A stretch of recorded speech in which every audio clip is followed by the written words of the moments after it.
Welcome to Navigating the Classics. I'm John Snyder, and with me today is Steve Crampton and Chris Green. And some of you, if you've watched some of our Whole Counsel podcast, you'll be familiar with Steve. He pitches in and helps a lot. And Steve, we're grateful for that. You're very busy.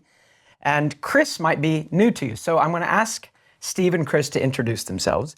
And then with these special podcasts, we're going to look at a book that may not normally be looked at, even by those that would normally read Puritan books. So if you have read some of Owen or, John Flavel, Richard Sibbes, Thomas Watson, and you really appreciate them, that's good. But there are older books, pre-Reformation, and there are some Puritan books that are kind of a hard go. So in Navigating the Classics, we pick some of those and we try to give an overview. What were the arguments in the book? Why are they beneficial? How are they beneficial? What are some of the strengths and weaknesses of the book?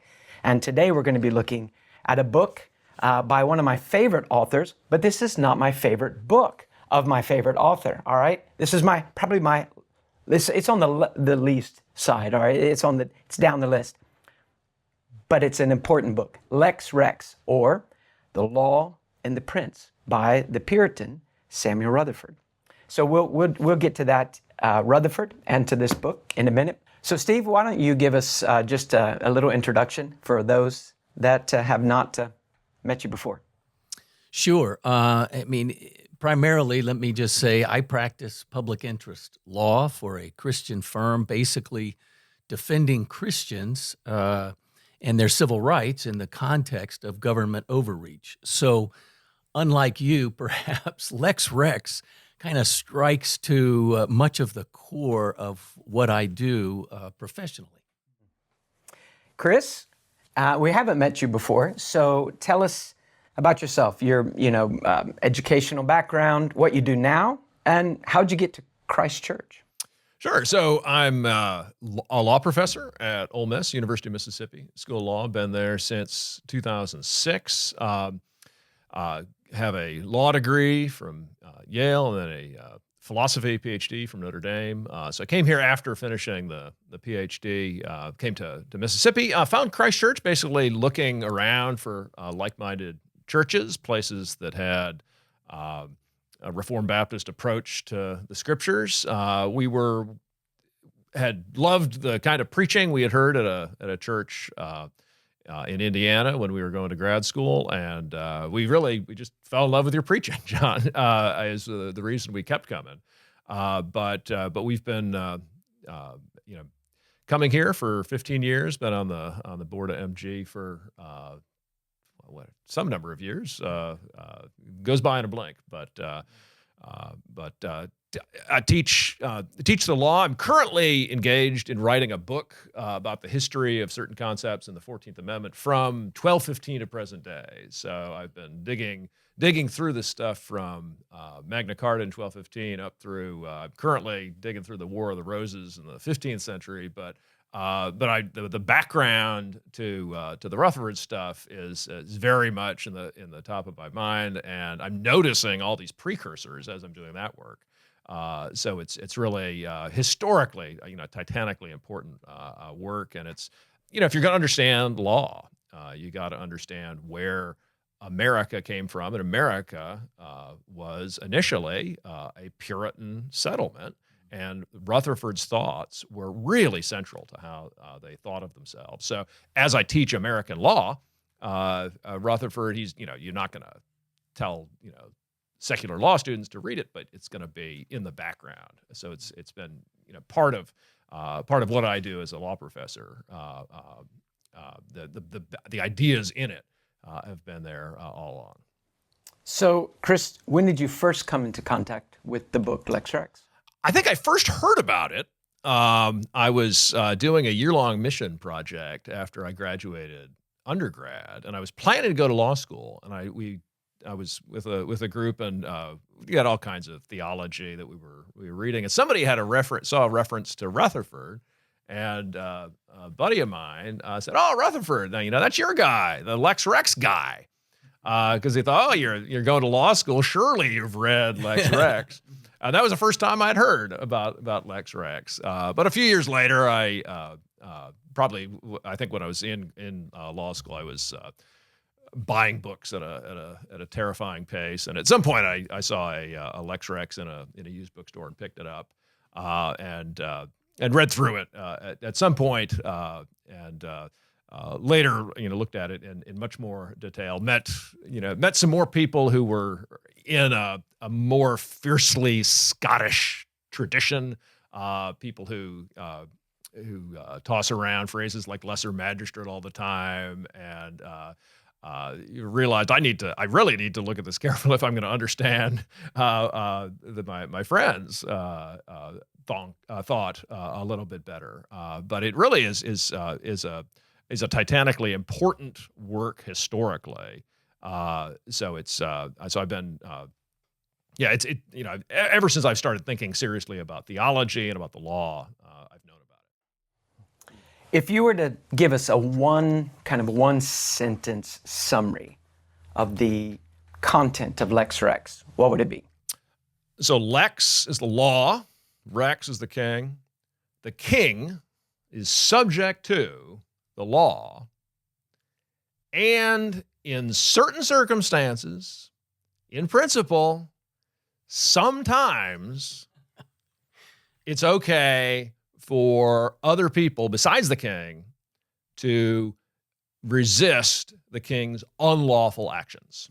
That's what I would say is May I throw in there too, John, the subtitle that we have in the common edition, The Law and the Prince, is really, I think, a bit unfair. As Chris translated it just a minute, we talk in the U.S. constantly about the rule of law, right? Meaning that all men, even our presidents and leaders and so forth, are under law.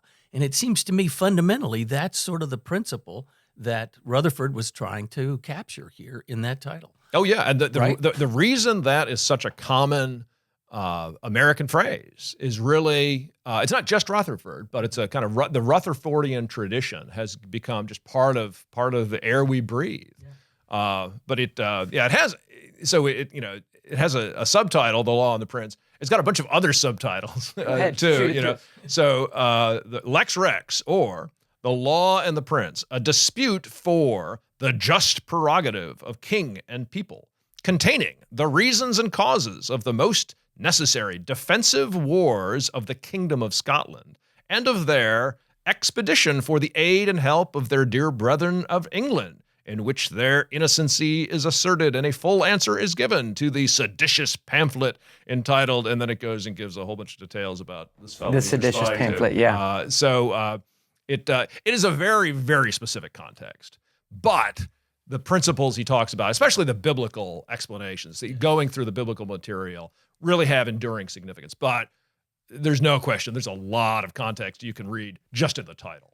By the way, we don't do titles like that today. Why is that? You don't. I was thinking that's, family worship for Elizabethan man. That's really pretty exciting.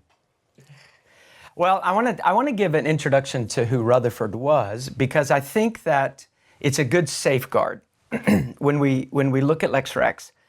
There are certain personality types. There are certain intellectual types. Some people love politics and love the principles and love history. And so Lex Rex is just like, it's like a drug. Like, this is right. This is good thinking. And then others are, disinterested in that. And I'm generally in that category where I think, well, I appreciate that Rutherford wrote things that were helpful here, but I'm more interested in other areas. But I think that if we understand a little bit of Rutherford, though it's not always the case that the character and experiences of an author, affect how we approach a book. I've never read a mathematical book. My Algebra 2 book in high school, I didn't know who wrote it. I still don't know I don't care who wrote it. It's just algebra.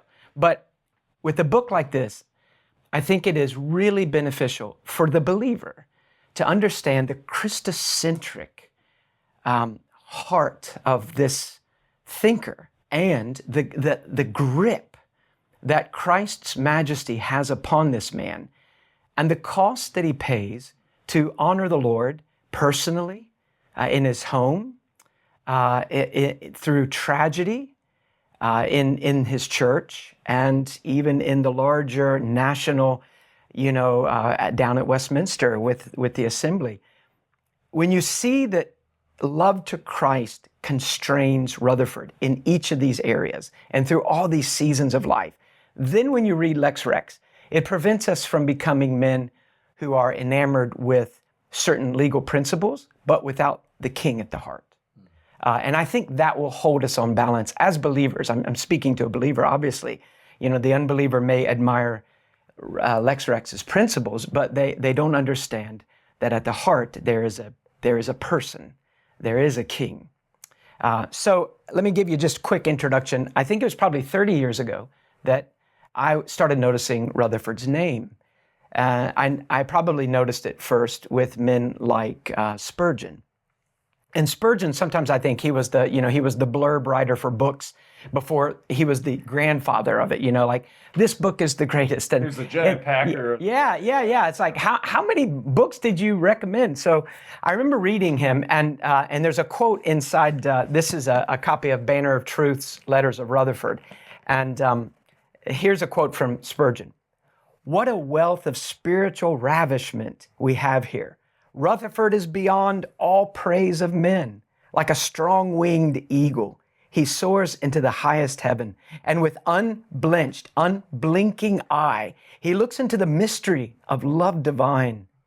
There is to us something mysterious, all creating and superhuman about his letters." So when I read that, I'm like, well, I've got to go buy these letters. Sure. And I also noticed that other people were recommending Rutherford, particularly in their journals. They were quoting him. So these were people from other theological traditions: Hudson Taylor, Amy Carmichael. And when you find a person whose writings are quoted across denominational lines and through the centuries, and it's not just that someone's using him as an illustration, but in their personal journals, what he says about Christ sustains them, then I think, well, okay, I want to know why that man has an enduring quality in his voice. And so I picked up these letters and I started to read them, and I was unimpressed. I thought, well, these are letters, and they're letters, 400 years ago, and he's writing to the Marquis of such and such, yes, and the lady so and so. And I think, they're not terrible, but they're not second to Scripture, like some of the people said. Then I read a biography. Now, this is an old copy, but this is my favorite biography for Rutherford. It was actually given to me by Anthony Mathenium. And it's The Life of Samuel Rutherford by a man named Andrew Thompson. I think the easiest way to get that now is print on demand. I think it's out of print. That I found to be the most helpful. It's a simple biography, but at the last quarter of the book, he devotes to giving significant quotes from Rutherford. So not one-liners, which there are many.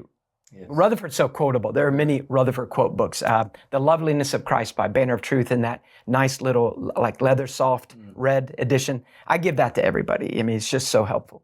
But I like this because he gives paragraphs of quotes, and it kind of gives you more context. When I read the life of Rutherford and saw what he went through, and then when I read what he said about Christ after that, then I went back to the letters. And I started with the letters where he's traveling from the south of Scotland, a place called Anworth, where he was pastoring, up to Aberdeen. And as he travels, he spends the night with Christian friends along the way. And he's basically going to be put under house arrest there for preaching and writing in a way that had offended the monarchy and the powers that be. So as he's making his way to jail and leaving his people behind, and a hireling is going to be placed behind him in his pulpit, which really bothers him, he begins to write letters. And these, well, he's written before, but these are the letters where I started, because it's when he realizes he's going to jail, and then in the about 2 years that he's in jail in Aberdeen under house arrest. It's a season in Rutherford's life where God will not let him preach. He's not allowed to preach, but he can write letters. So providentially, he is allowed to express things about Christ that he's learning in an extraordinary season of suffering, but also an extraordinary season of grace. Rutherford writes about this time and says, the nearness of God at times was so great, he had to ask God to restrain himself. God, I can't take any more. Then he writes and says, I'm in danger of having two Christs. There's Christ, and then I'm tempted to make a Jesus of the experiences I'm having here. They're so sweet, and I don't want to do that. I don't want to idolize the gifts of God's nearness. And so he also describes it as being, he said, I'm in the suburbs of heaven. He said, I'm like a child, looking over a wall into the great, the New Jerusalem, eternity. And it's like I can peek and almost see it. He also said that if someone would have told me how much of Christ a man can experience in this life, as a good Presbyterian, he said, I would have said they were crazy. But he said, I have tasted this. And he said, everything I experienced of Christ before prison, it was like a child learning their ABCs. So when you read his letters, if you're having a tough go of them, pick up where you notice in the letters, he leaves Anworth and he's on his way to jail, and read the letters in prison. And I think you'll find them particularly helpful. Now, let me mention just a little bit about his ministry. In 1627, he becomes pastor of this little country church in the south, in the lowlands of Scotland, a place called Anworth. It's picturesque and beautiful. The ruins of the building are still there. I've walked everywhere I can there so that I know that I stood where Rutherford stood at some point. Now it's just, there's no roof left. It's just the stone walls and everything else is rotted away. And now it's become kind of a cemetery where there's graves all through the church and all around it. Rutherford becomes pastor there, and he's a very diligent pastor. He mentions that he wakes generally at 3 a.m.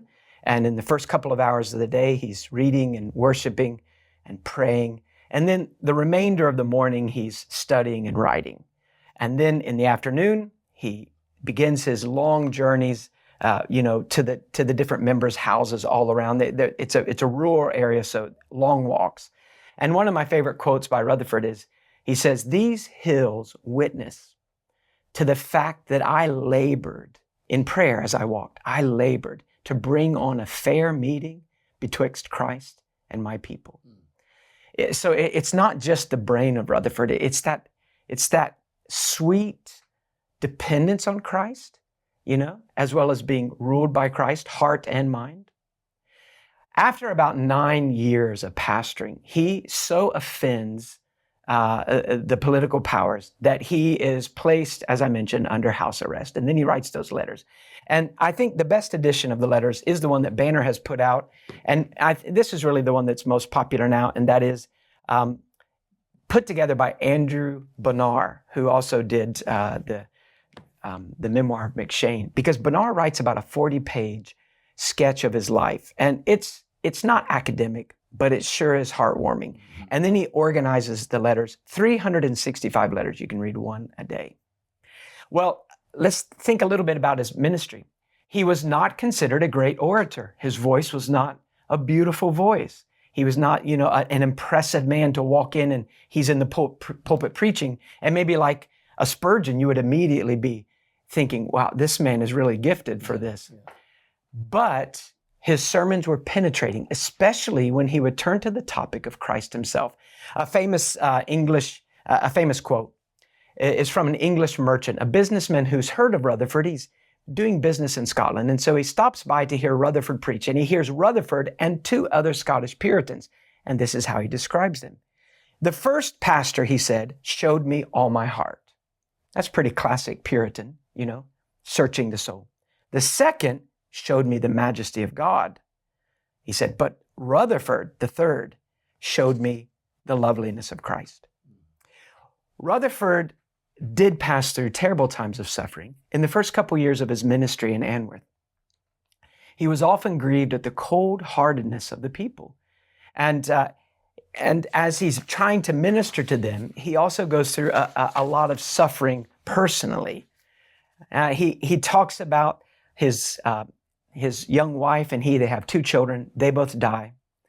And so they lose them to disease. And then his wife enters into a long season of a painful, slow death. His mother moves in with him. She has a painful, slow death. He talks about the fact that, hearing his wife or his mother groaning in pain through the night, the doctors couldn't do anything more for them. And he said, life became bitter. They die. After they die, he said he has one joy in life. Children are dead. My mother's dead. My wife is dead. My only joy is I do get to preach Christ.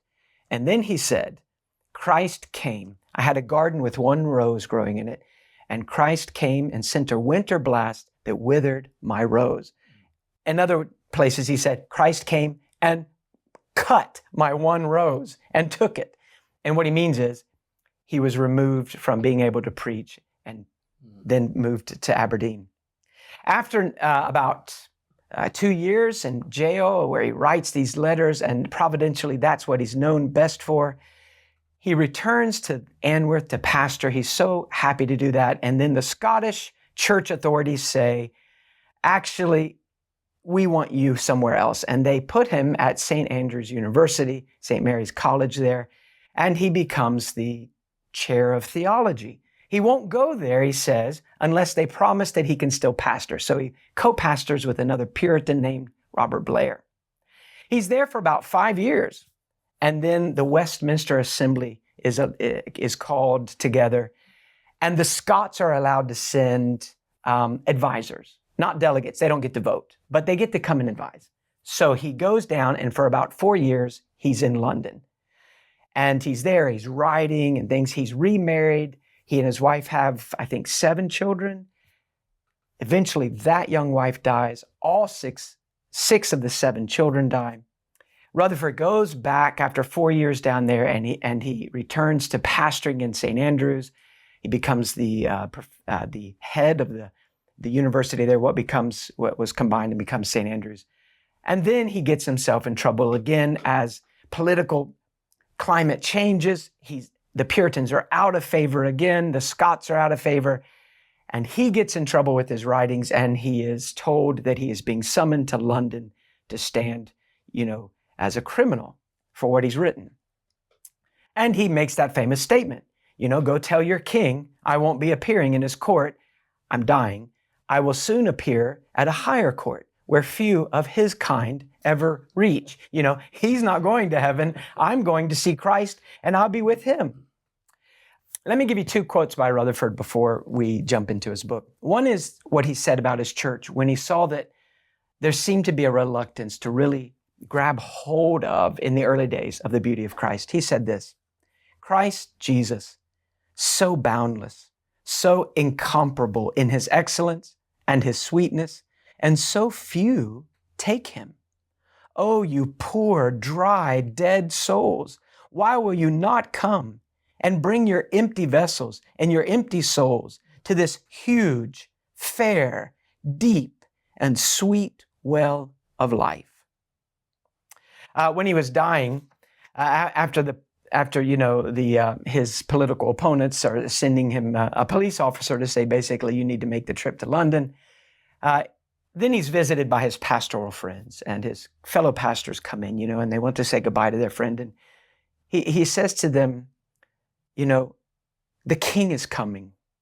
Do all for the king. Preach for Christ. Pray for Christ. Labor for Christ.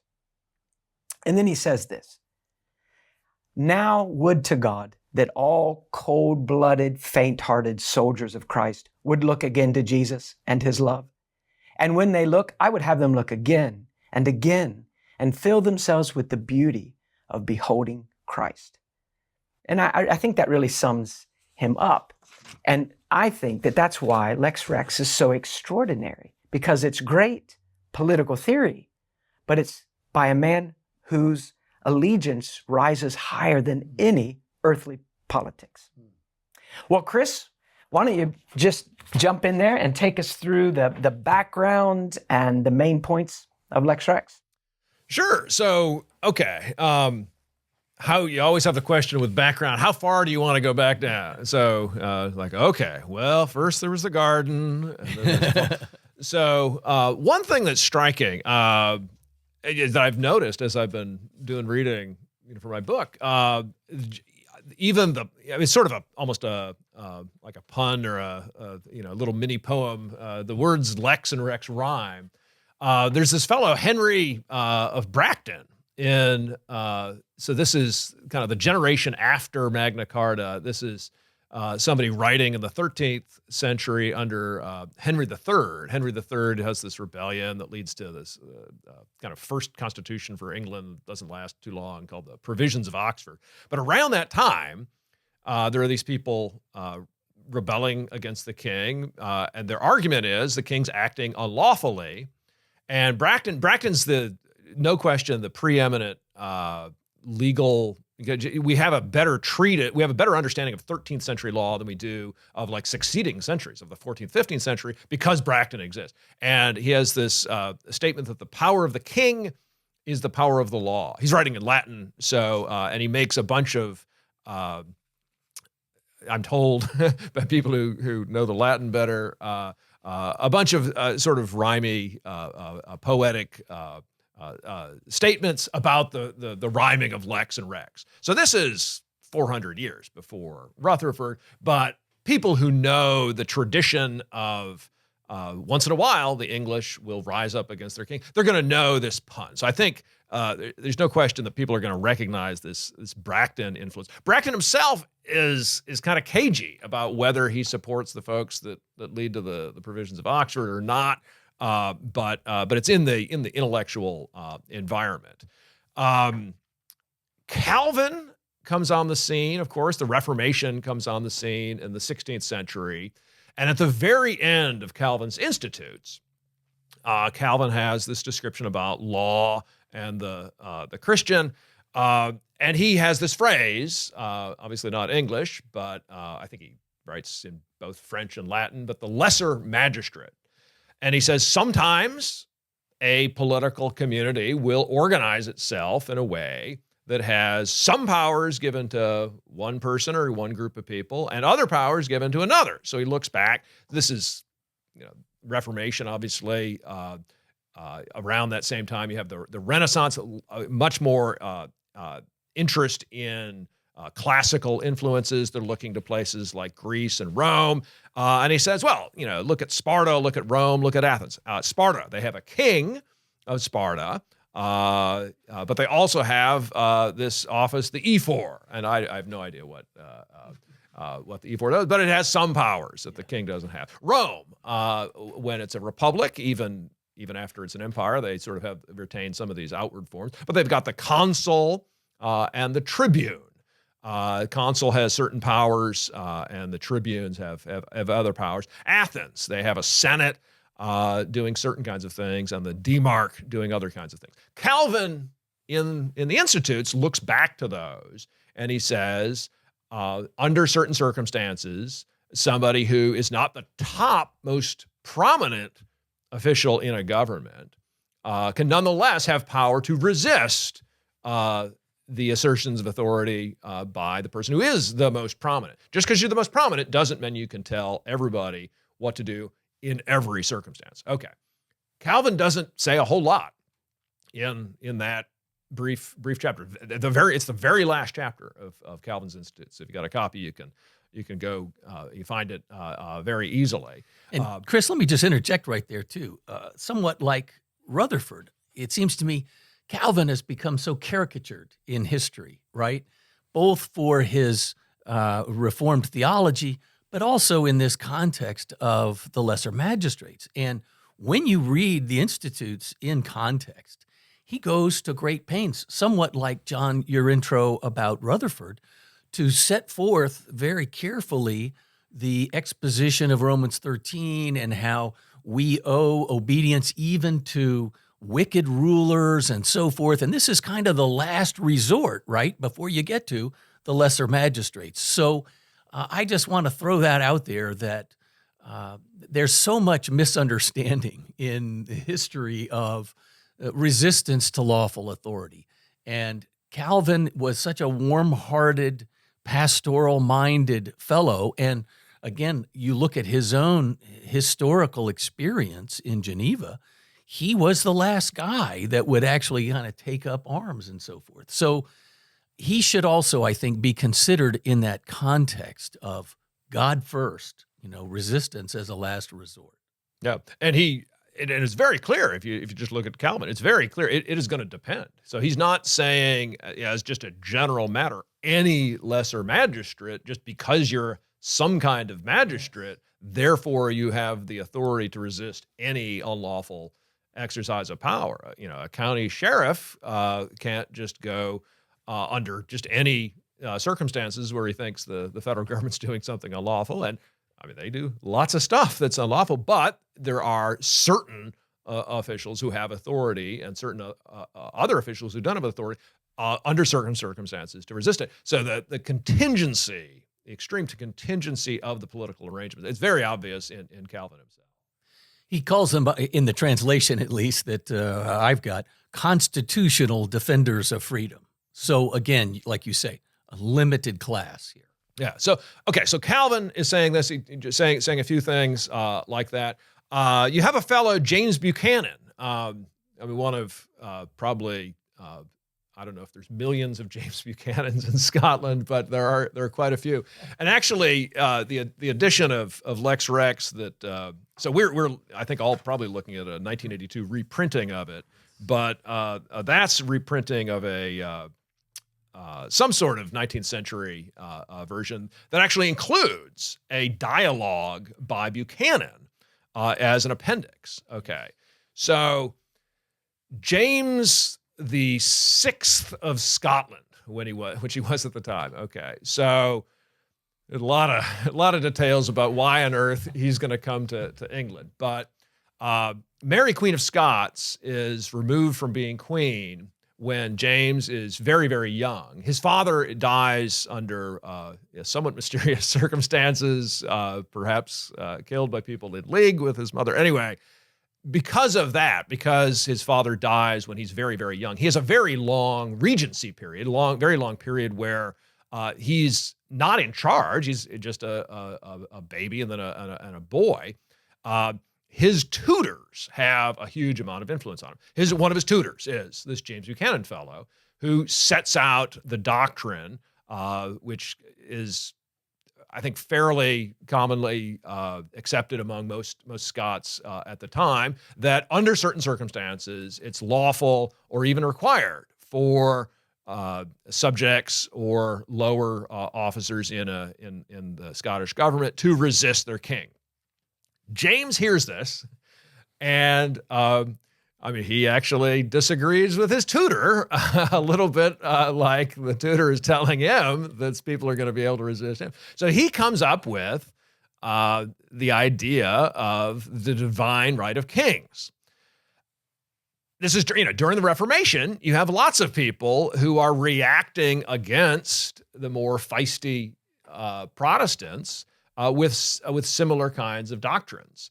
There had always been people who resisted people resisting them by saying you should never, ever rebel against a duly constituted highest authority.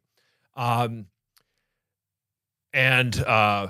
James develops, he explains his view that he has authority directly from God. Okay, so the big dispute that Rutherford is going to have with his opponents, the first thing that he talks about, probably the first fourth of the treatise, where does political authority come from? Does it? And of course, everything we have comes ultimately from God. He's the primary cause of all events. But we have secondary causes. Okay, so we've got the secondary causes of physics that hold books together. You got the secondary causes of chemistry and biology, secondary causes of sociology. You have the secondary cause of law. Okay, James says he has authority directly from God. God has told me that I'm a king, and all of you people, everybody else, what they're supposed to do is just recognize that. rather than confer authority on the king. So one of the first businesses of the treatise is going to be looking carefully at where exactly authority comes from. Okay, so James VI of Scotland comes up with this view in kind of reaction to his tutor Buchanan. In 1603, James becomes James I of England when Elizabeth dies. Okay, so he is, suddenly, comes down to England. England, in the meantime, has been coming up with their version of Protestantism. Okay, so Henry VIII rebels against Rome. Edward VI comes up with a very fiercely Protestant Book of Common Prayer and materials that we would like a lot. Mary then comes in as a Roman Catholic, burns all the initial reformers, and then Elizabeth comes in and is somewhere in the middle, certainly closer to Edward than her father, Henry VIII, was. But the Puritans, the term Puritan initially is what do they want to purify? They want to purify the Church of England, purify the Book of Common Prayer, get rid of all the extra Roman Catholic errors that they see still remaining. Okay, so James I, when he's James VI of Scotland, he's still James VI of Scotland after he comes down and becomes James I of England. But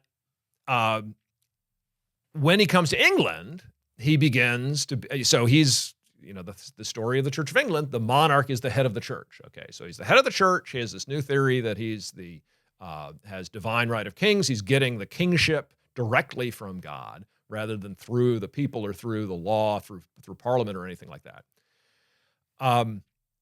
He then decides he has certain views about what the liturgy of the Church of England should be.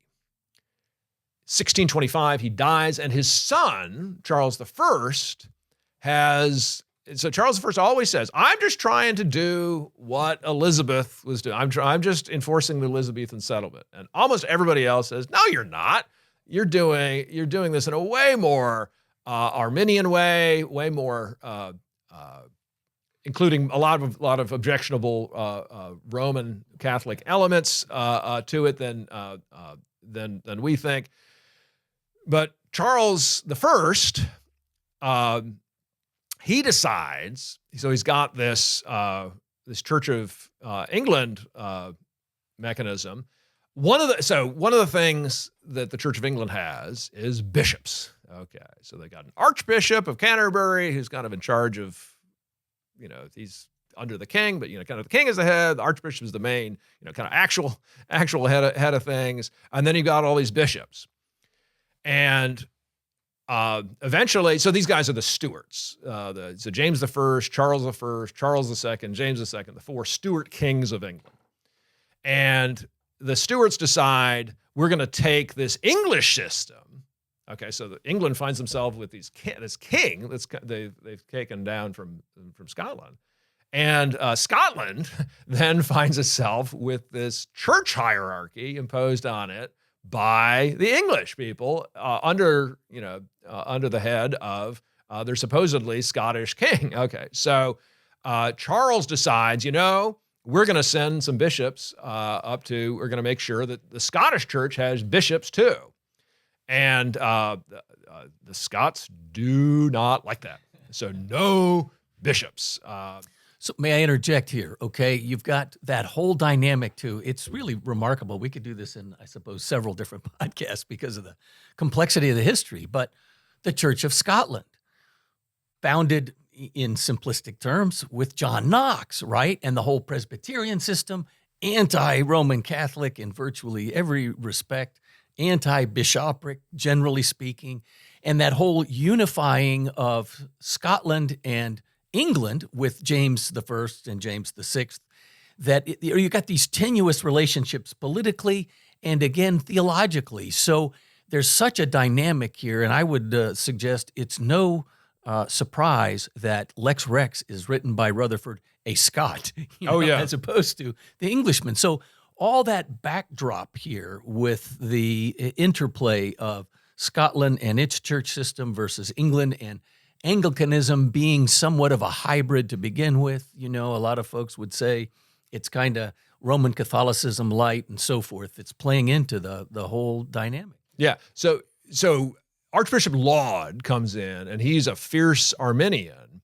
One of the things he does under Charles I is, well, we got to get all these anti-Arminian writings condemned, and we got to get the people who wrote them locked up. So because Rutherford had this, just very fiercely, everything he writes has a fierceness and vividness to it. He was a Scot. In the context of his letters from prison, it gives it just an absolute intoxicating beauty and really spiritual helpfulness. Some of his other writings are not as immediately spiritually helpful, but you can tell it's definitely the same guy with the same fierceness. It might be useful the way I explain it to my kids, kind of what are these ecclesiological differences? So how should the church be organized? How many levels of office in the church do you have besides elders? Okay, so what are elders exactly? That's the question. But roughly speaking, you've got the Congregationalists who say we should have local elders in a local assembly, exercising authority over just a group of people who can assemble together at the same time in the same place. The Presbyterians add elders who have authority over a group of congregations locally. Okay, so you got the Congregationalists, you got the Presbyterians, and that's where Rutherford is. That's where the Scots in general are. That's where Knox was.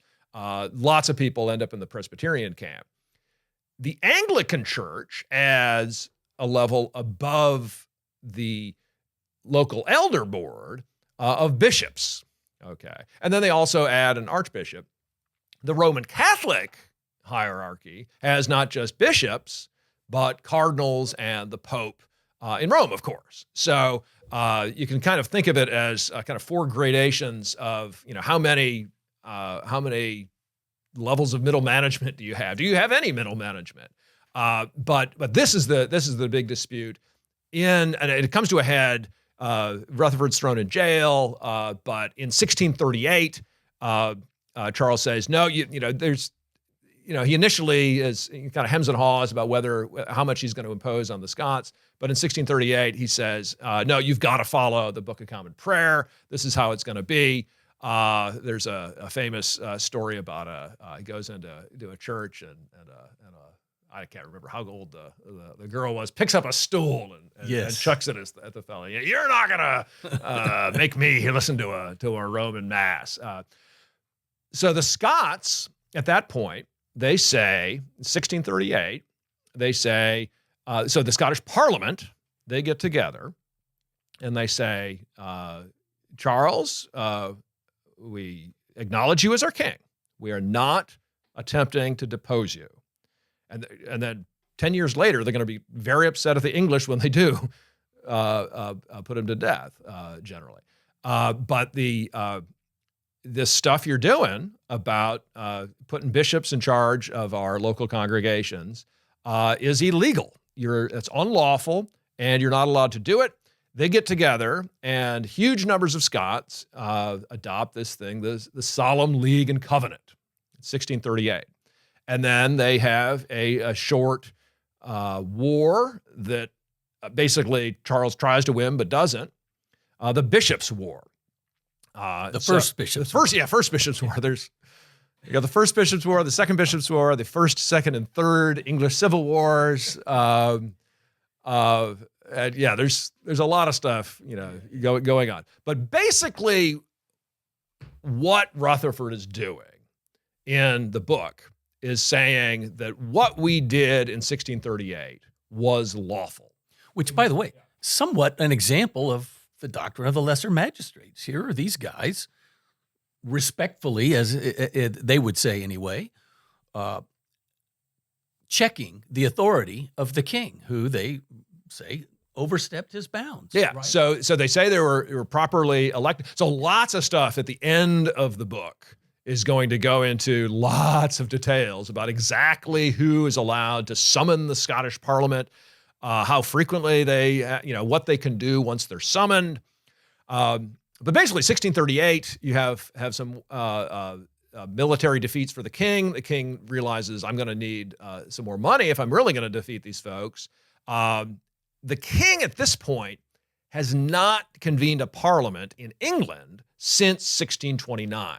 Okay, so there's a bunch of history of what's going on with Charles I in England. So he's only becomes king in 1625.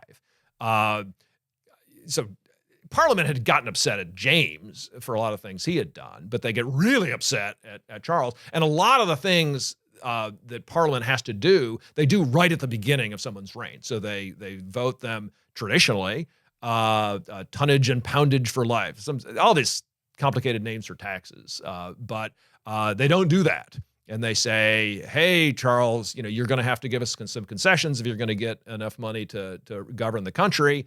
1628, you have the Petition of Right, but 1629 is the last parliament for 11 years. And then some people call it the 11 years tyranny. By the way, it's a little bit contrary to our general approach in Congress and the president. There's what they call the honeymoon period, where you pretty much get almost anything you want as the new president, right? And then the contention begins. But here it was quite the opposite. Yeah. Right? So it's one thing that's fascinating just in terms of history, looking at England versus France. So France, they have this gap in the meeting of their Estates General, essentially their parliament, between like the 1610s and 1789. Okay, so they're going for like 170 some years between meetings of Parliament. Essentially, that's what happens between 1629 and 1640. The king says, I don't have to call a Parliament. I can come up with other ways of getting money. And then there's a bunch of legal disputes about ship money and the Knight's case. Can he just tell people to loan him money? A bunch of disputes. Eventually, he decides I've got to call Parliament in 1640. So he initially calls a parliament called the Short Parliament of 1640. They don't do what he says, so he says, heck with you. Dismisses them. Discovers he still does need money. A few months later, still 1640, he calls the Long Parliament. Okay, and these are going to be the people. 20 years later, these same people elected in Parliament of 1640 are going to be the people to call back Charles II, and leading to basically the unpleasantness at the very, very end of Rutherford's life. But Parliament comes in. They are just as recalcitrant, probably more recalcitrant than they even were in the 1620s. Eventually, they decide, hey, King, we're not going to allow you to have an army. Through a bunch of political troubles, it's not obvious in 1640 that there's going to be a war. But as the negotiations go on, war is going to break out. Okay, Parliament is going to decide we have the authority to come up with our own army. So Parliament is assuming executive authority that it never had. So in 1644, so that's the year that we're writing it, they've decided we're going to reform the English church along new lines. They call in all the best minds to do this. And I think there's no question Rutherford was the top, one of the, probably the top Scottish mind, and certainly in thinking about certain of these issues. So he's in London, 1644. The Westminster Assembly is starting its work of deciding what the Church of England is going to look like. The war so there's armies in the field. Okay, so Marston Moors is I think a few months before this has it's an important parliamentary victory. It's not final. That's actually where Cromwell starts becoming prominent as a leader of cavalry. So he has a huge cavalry charge, and it shows a certain decisiveness in battle that is eventually going to cause him to be able to win a whole bunch more military victories, including over the Scots, and take over the government. But 1644, we got armies in the field. bunch of people saying, this should never have started. And Rutherford says, well, let me give you an explanation why we were right 6 years ago when we resisted the king. Let me throw in there, Chris, in this, just an extraordinary time, it seems to me, in world events, really. So the king summons the parliament because he needs money to fight the Scots. But the parliament basically throws in with the Scots and then has them over for what is also, I think, just such an historic gathering, right? The Westminster Assembly. And Rutherford is there, and the Scots are working with Parliament now basically against the king. And you've got the outworkings of the whole Reformation mindset, right? Starting with the revolutionary thinking about God and theology and, soteriology. The whole thing is just so explosive, really, for world events. So the outworkings of that, in my view, you've got to, we talk in Media Gratia about the fundamental work of rethinking God biblically. Well, there's rethinking the church biblically, right? The whole structure and so forth. And that in itself almost ineluctably works itself out in rethinking civil government biblically as well. So there's such a mix of deep rethinking of everything in life that's going on here. And Rutherford is right smack in the center of it all. Oh, yeah. So, remarkable times to be writing a work like this. And it's no theoretical treatise. This is his life, his church, his country at issue, right? Absolutely, absolutely. So, in the meantime, the 30 Years' War is waging in Europe. So, between 1618 and the Peace of Westphalia in 1648, just massive bloodshed between Protestant chunks of Europe and the Roman Catholic chunks of Europe. One of the big questions that people are fussing over, it's actually the issue that triggers the beginning of the 30 Years' War in 1618 in Prague. The Roman Catholic Pope deposes a ruler. So they say, so the Pope in 1215 and in the Fourth Lateran Council has this long description how I'm allowed to decide that a ruler isn't sufficiently Christian and call for subjects to rebel against him. 1570, the Pope issues this edict saying, I know all you people in England have sworn oaths to support Elizabeth I, but you don't have to keep those. You can go ahead and rise up against Elizabeth. So there's all these questions about when is it licit for the people or for authorities like a church or the Roman Catholic hierarchy to call for someone to be overthrown. One important name in the intellectual environment is this fellow Hugo Grotius, and he's, this is somebody who is permanently important in the law. So the Supreme Court, they'll quote him or cite him on international law quite regularly. Basically invents international law in a treatise in 1625. So this is 7 years into the 30 Years' War. He has a doctrine that says it's never okay to resist constituted authority. It's never okay to disagree with what the head of a local area has said. And he's saying, look, we've got to come up with, he's a Protestant, but he says we've got to come up with some way to avoid constantly trying to overthrow each other. And Rutherford actually, at some points, he has a snarky side. And if you putting it lightly, yeah. So not as snarky as someone like Luther or something. You can get these Luther insult generators that has thousands of them. You could go through and search for kind of snarky things he says about this Maxwell fella. But one of the things he says about Maxwell, John Maxwell, he calls him the popish prelate. Right. Although he's not Roman Catholic, he's Protestant, but that's the term he uses for Maxwell. One of the snarky things he says is, well, he's just ripping off Grotius.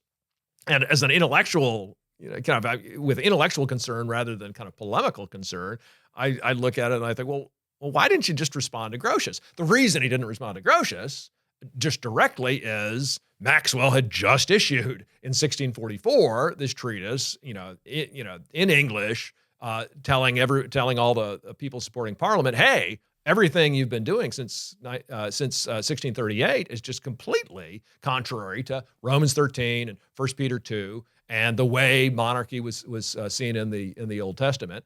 So that was the treatise that everybody was reading, and he goes through point by point through Maxwell's Max and I mean, you read his preface, and I mean, it is not a particularly appealing advertisement for reading the rest of it, because I mean, it's a list. It's almost all of the preface. Rutherford's preface is a list of 50 things that are very, very specific wrong about Maxwell's treatise, and you can kind of understand, his point with some of those, but unless you have Maxwell's book right next to you, you're just not going to understand. But he's writing for people who do have Maxwell's book right next to them, and he says, okay, that was appeared just now. Here's the next thing, set it side by side and go into those details. So he's, there's a lot of context that you gotta dig through to get to. One more thing with regard to that reference to Maxwell as the popish prelate. Obviously intentional and meant to smear him, but it does seem to me to capture, too, some of what is going on in this whole cataclysmic time period where the Protestant movement ultimately, certainly simplistically in the Roman Catholic view, can be reduced to the question of authority, right? And the Roman Catholic view with their hierarchical system just aligns like a glove fitting over the hand with the monarchical. The Pope is the ultimate authority for the Roman Catholics. The king is the ultimate authority for Maxwell in England. And they love a simple monarchical, one final word sort of system.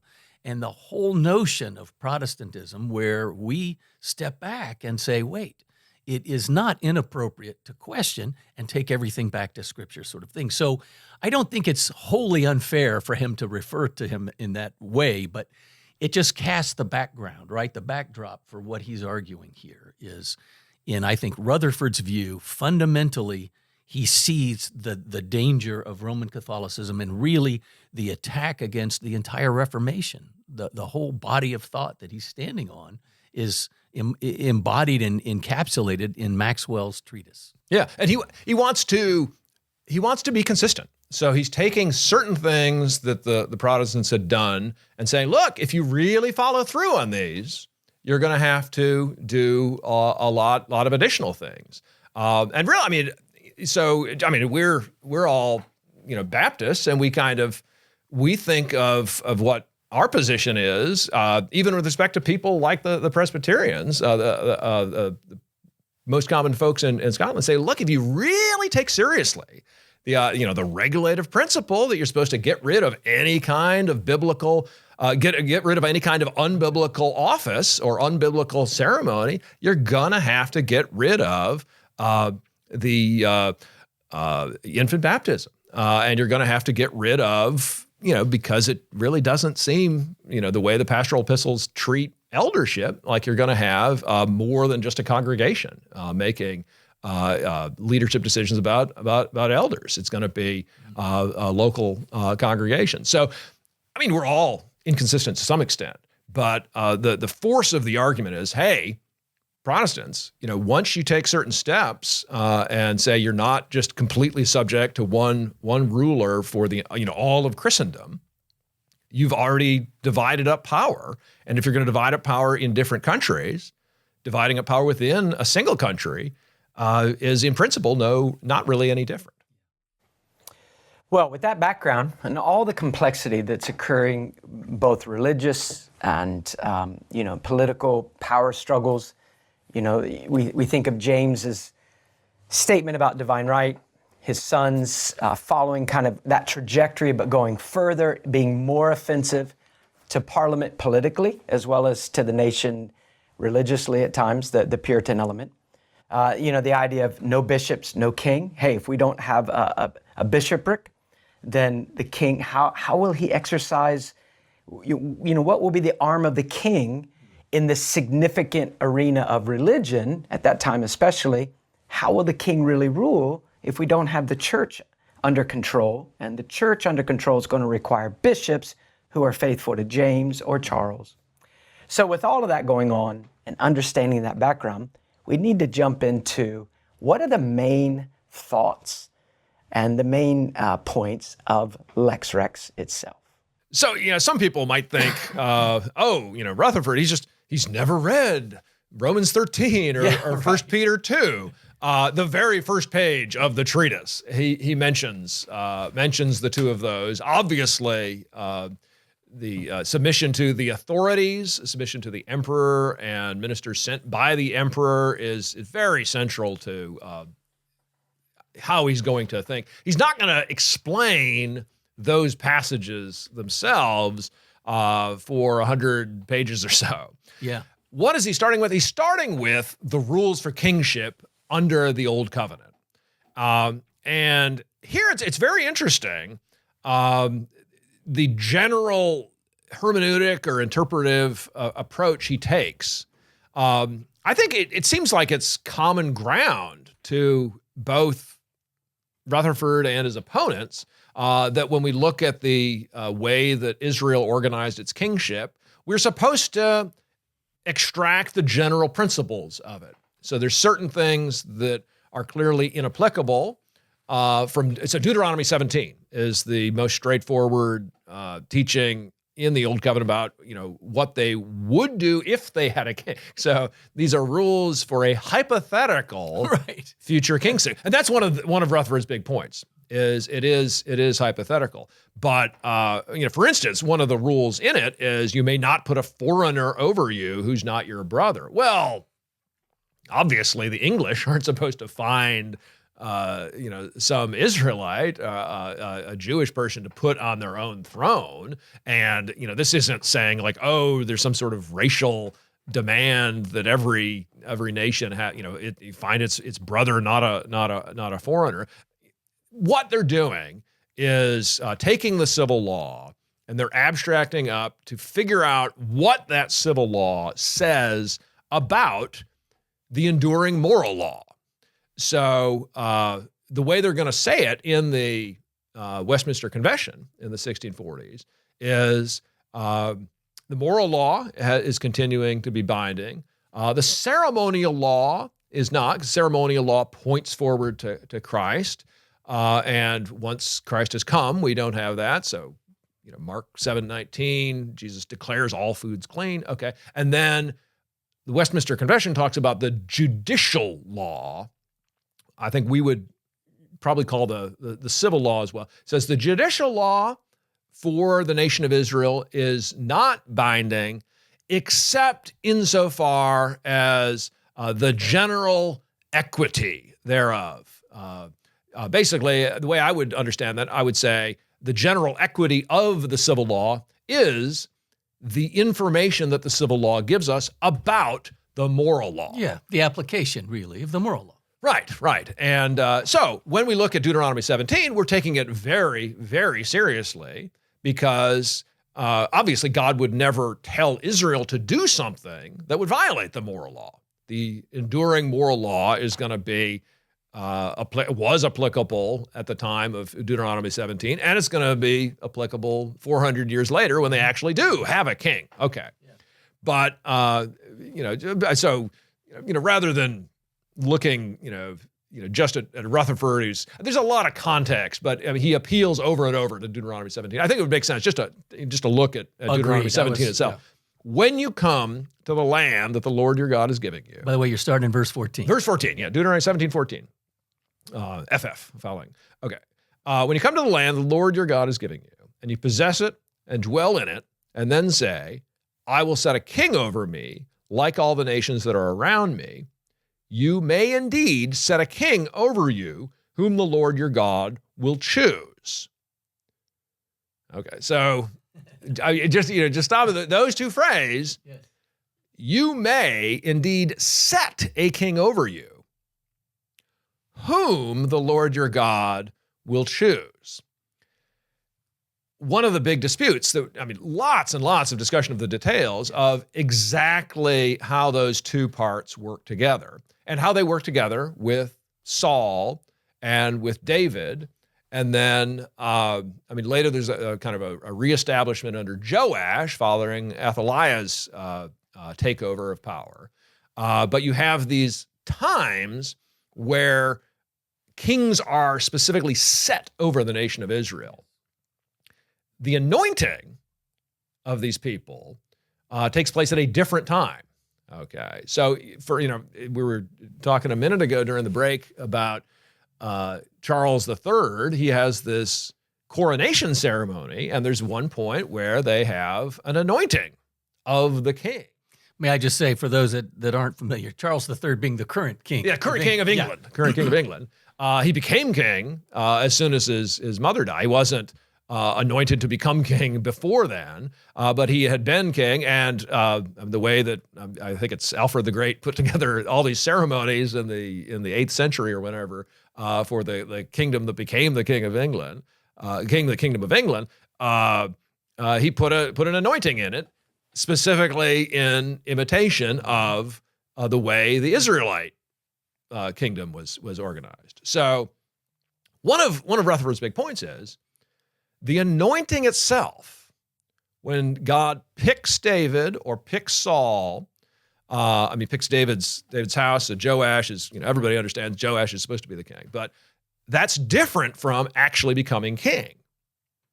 And you can tell this really just looking at 1 Samuel, the way that it works with Saul. You remember he's running off looking for his lost sheep or goats or something, and runs into Samuel. Well, they think, oh, well, where are we going to find our sheep? Like, oh, there's a prophet, Samuel. Let's talk to Samuel. They talk to Samuel, and Samuel anoints him. And he doesn't say, I hereby make you king. He says, you will be king. Saul goes home, and they say, oh, did anything interesting happen while you were off looking? Oh, we met a prophet. Oh, what did the prophet say? Well, he said the sheep had been found. Okay. He doesn't act as king at that point. Right. It's only later.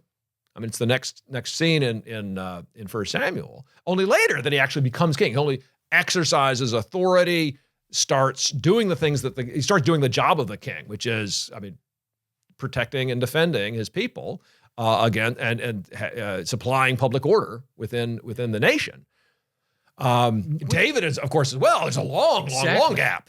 Okay, he's Saul is rejected as king, but he is still king. Right. So when David is anointed, that's different from him actually receiving authority as king to issue decrees and have people doing the job of a king, which is defending Israel, defending the nation against outside, all enemies, foreign and domestic, as it were. It's the way the American language would put it, but defending Israel against foreign enemies and supplying public order within Israel. Which is really a significant distinction, as we see in Rutherford. But, when you're just reading through Scripture, you don't stop and think too much about, well, wait a minute. David anointed king, but when does he really become king and exercise those royal prerogatives? But it is enormously significant in the context of this kind of discussion, right? And outside of Israel, we have examples like that too. We have Jehu, who's anointed before he comes in and takes over the northern kingdom. We have a king of Syria that is anointed before he goes in and take over, and that's different. Those are actually possessing authority and being told by God that he will exercise authority are different things.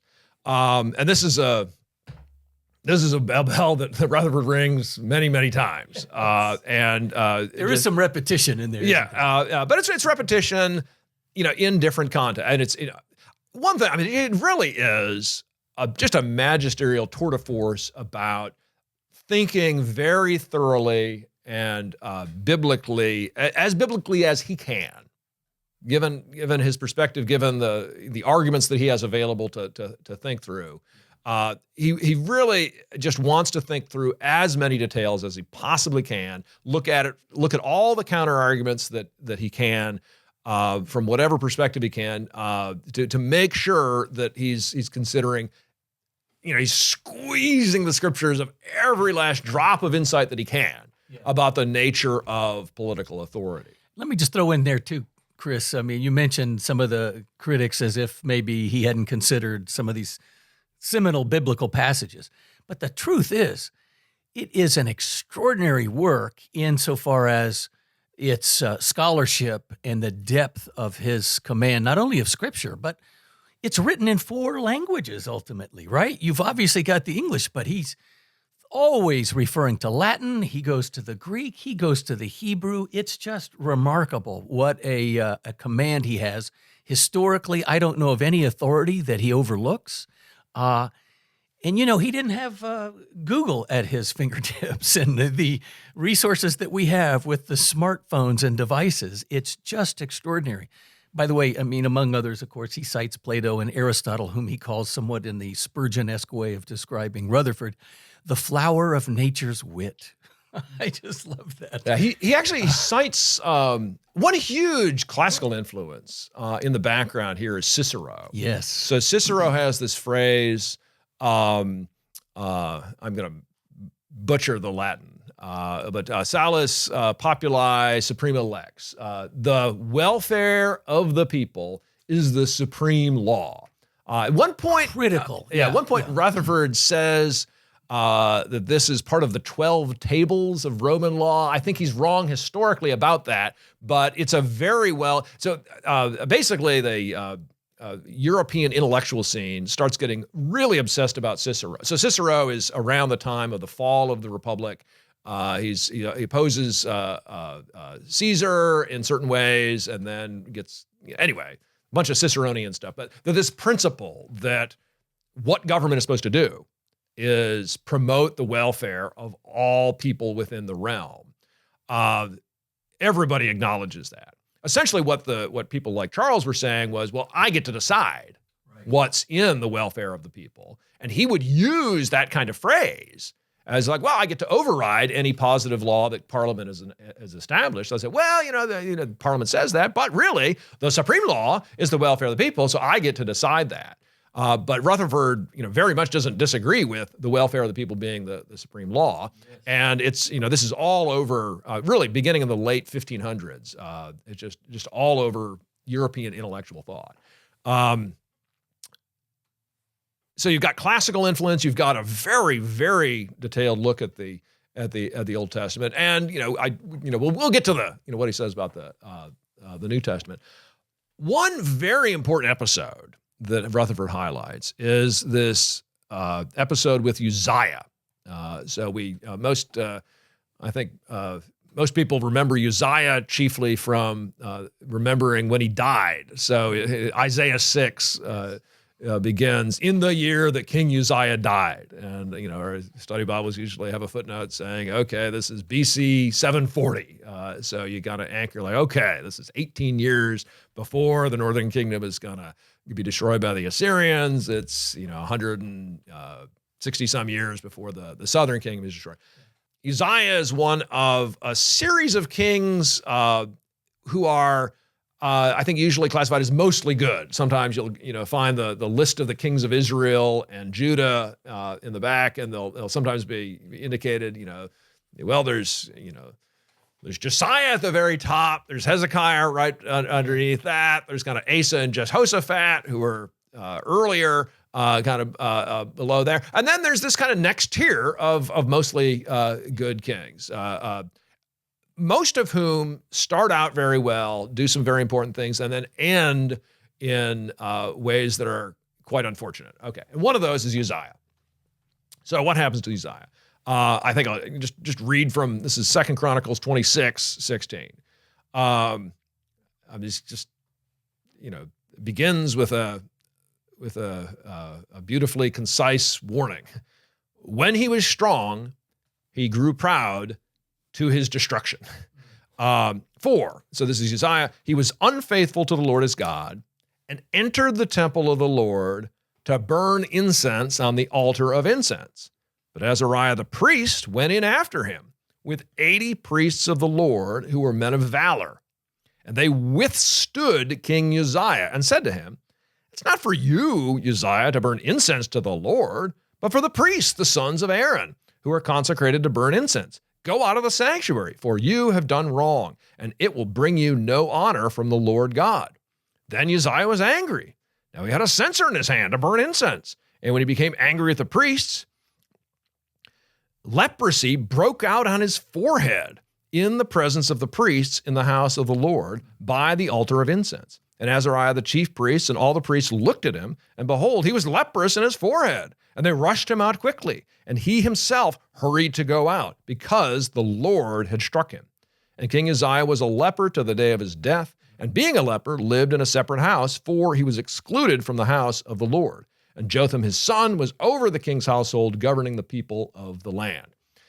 So one question Rutherford has is, well, if you took what Charles was saying seriously, if you took what Maxwell was saying seriously, God should have struck the priests with a plague, because they were the ones, the lesser magistrates, as it were, telling the king, this isn't for you to do.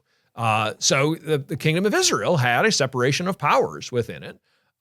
It was very, very different from the American separation of powers, the English separation of powers, but it was a separation of powers between king and priest. And of course, we're looking at this not just to understand politics, but Christ is both prophet, priest, and king.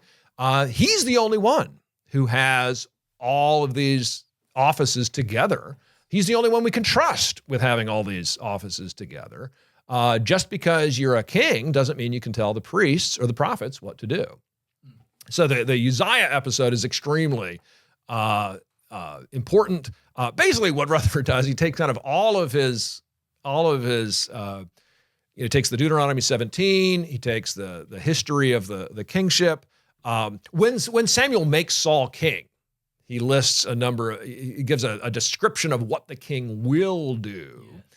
That the Maxwell Grotius types, they said, this is establishing a normative guide that if the king wants to take all your sons and daughters and have crazy high taxes, he's allowed to do that. He has a right to do that. So that's one of the things. But basically, every time he's coming up with these arguments, he'll run through all of these and think, well, what does that biblical passage say about that matter?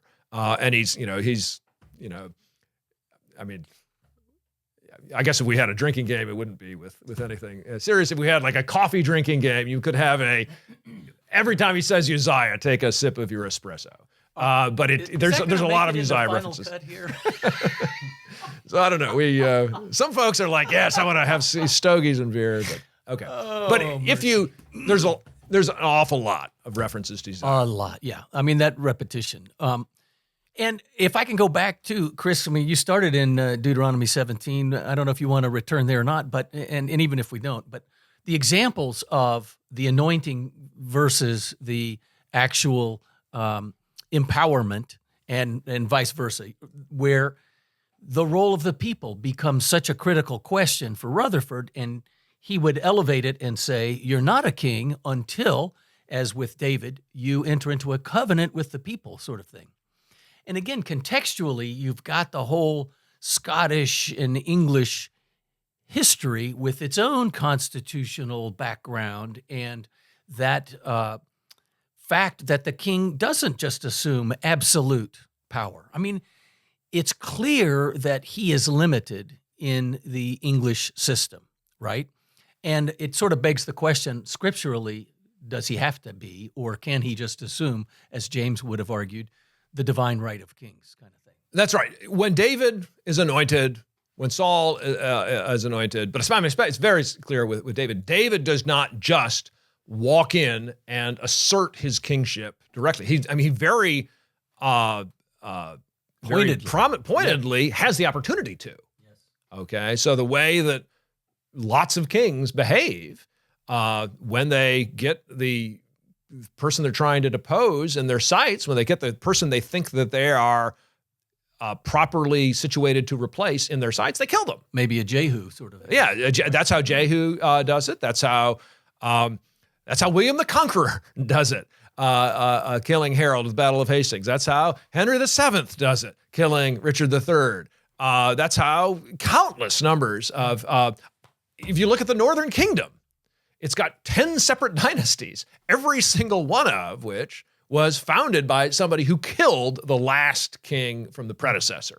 None of whom, by the way, are listed in those godly king. Lists so there's, so you might, the Southern Kings of Southern Kingdom has some good kings of various levels of goodness. Some, about half of them are terrible, but the Northern Kingdom, every single one of them is terrible, including Jehu, who's used by God as an instrument to punish the house of Omri and Ahab.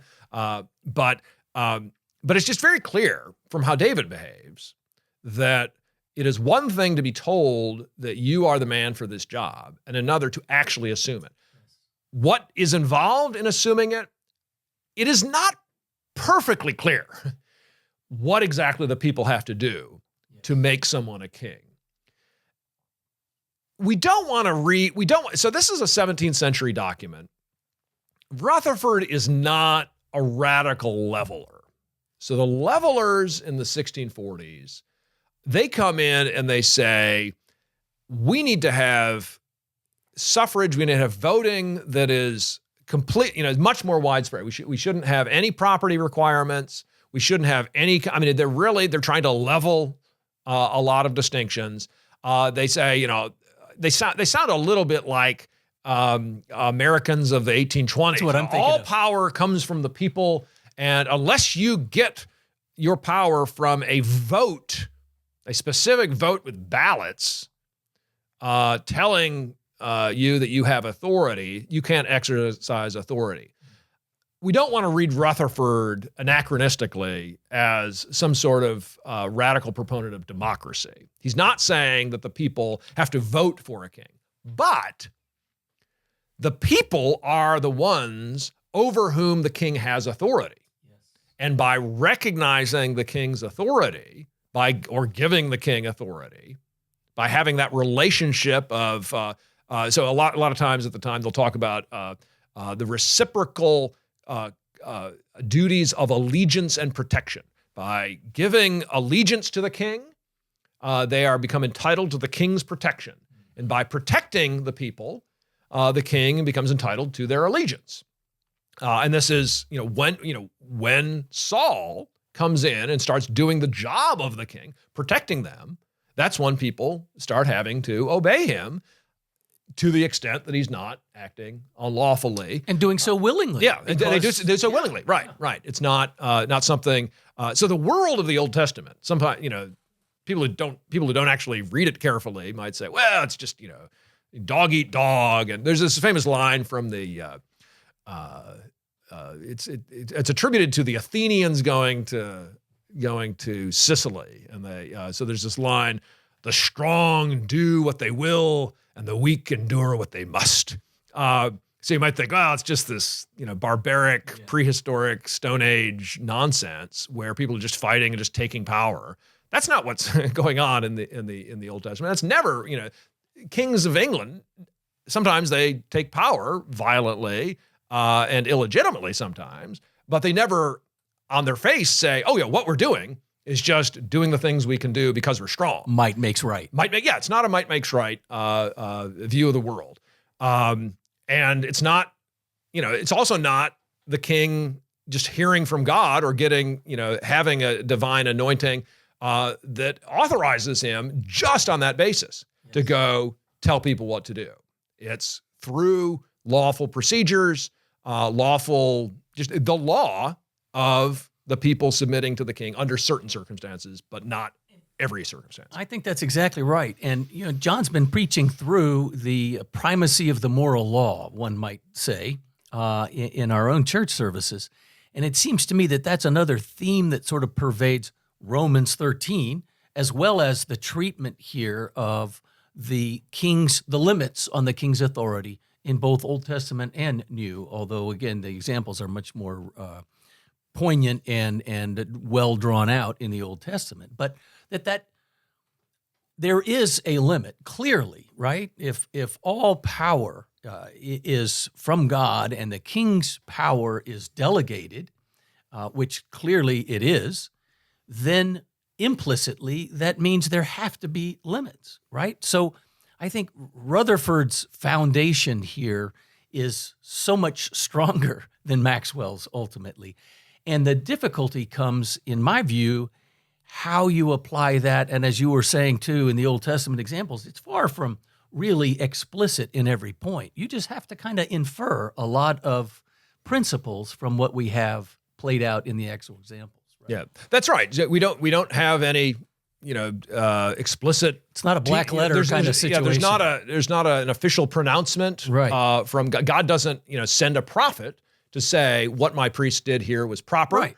And they have to infer like, well, what's going on with this? It's not a word. It's just the leprosy that Uzziah gets. But I think it would be good. We can look at the New Testament, and the two key passages, of course, are Romans 13 and 1 Peter 2, and see what his what about those, Rutherford? And he's the basic point that he makes. It's pretty simple. It's just the difference between singular and plural. So Romans 13, starting in verse 1, let every person be subject to the governing authorities. It's plural. Good. Okay. Right. For there's no authority except from God, and those that exist have been instituted by God. Those that exist have, the plural. Therefore, whoever resists the authorities resist what God has appointed, and those who resist will incur judgment. Okay, now your translation in verse 2 is plural. Mine is singular. Oh my goodness. So that's whoever resists authority, but it's still sort of a generic authority, not the authority. Okay, well, this is interesting. So we should say you've got the NAS 95. Yes. Is that the certain people very concerned about different versions of the NAS. This is the English Standard Version. Yeah.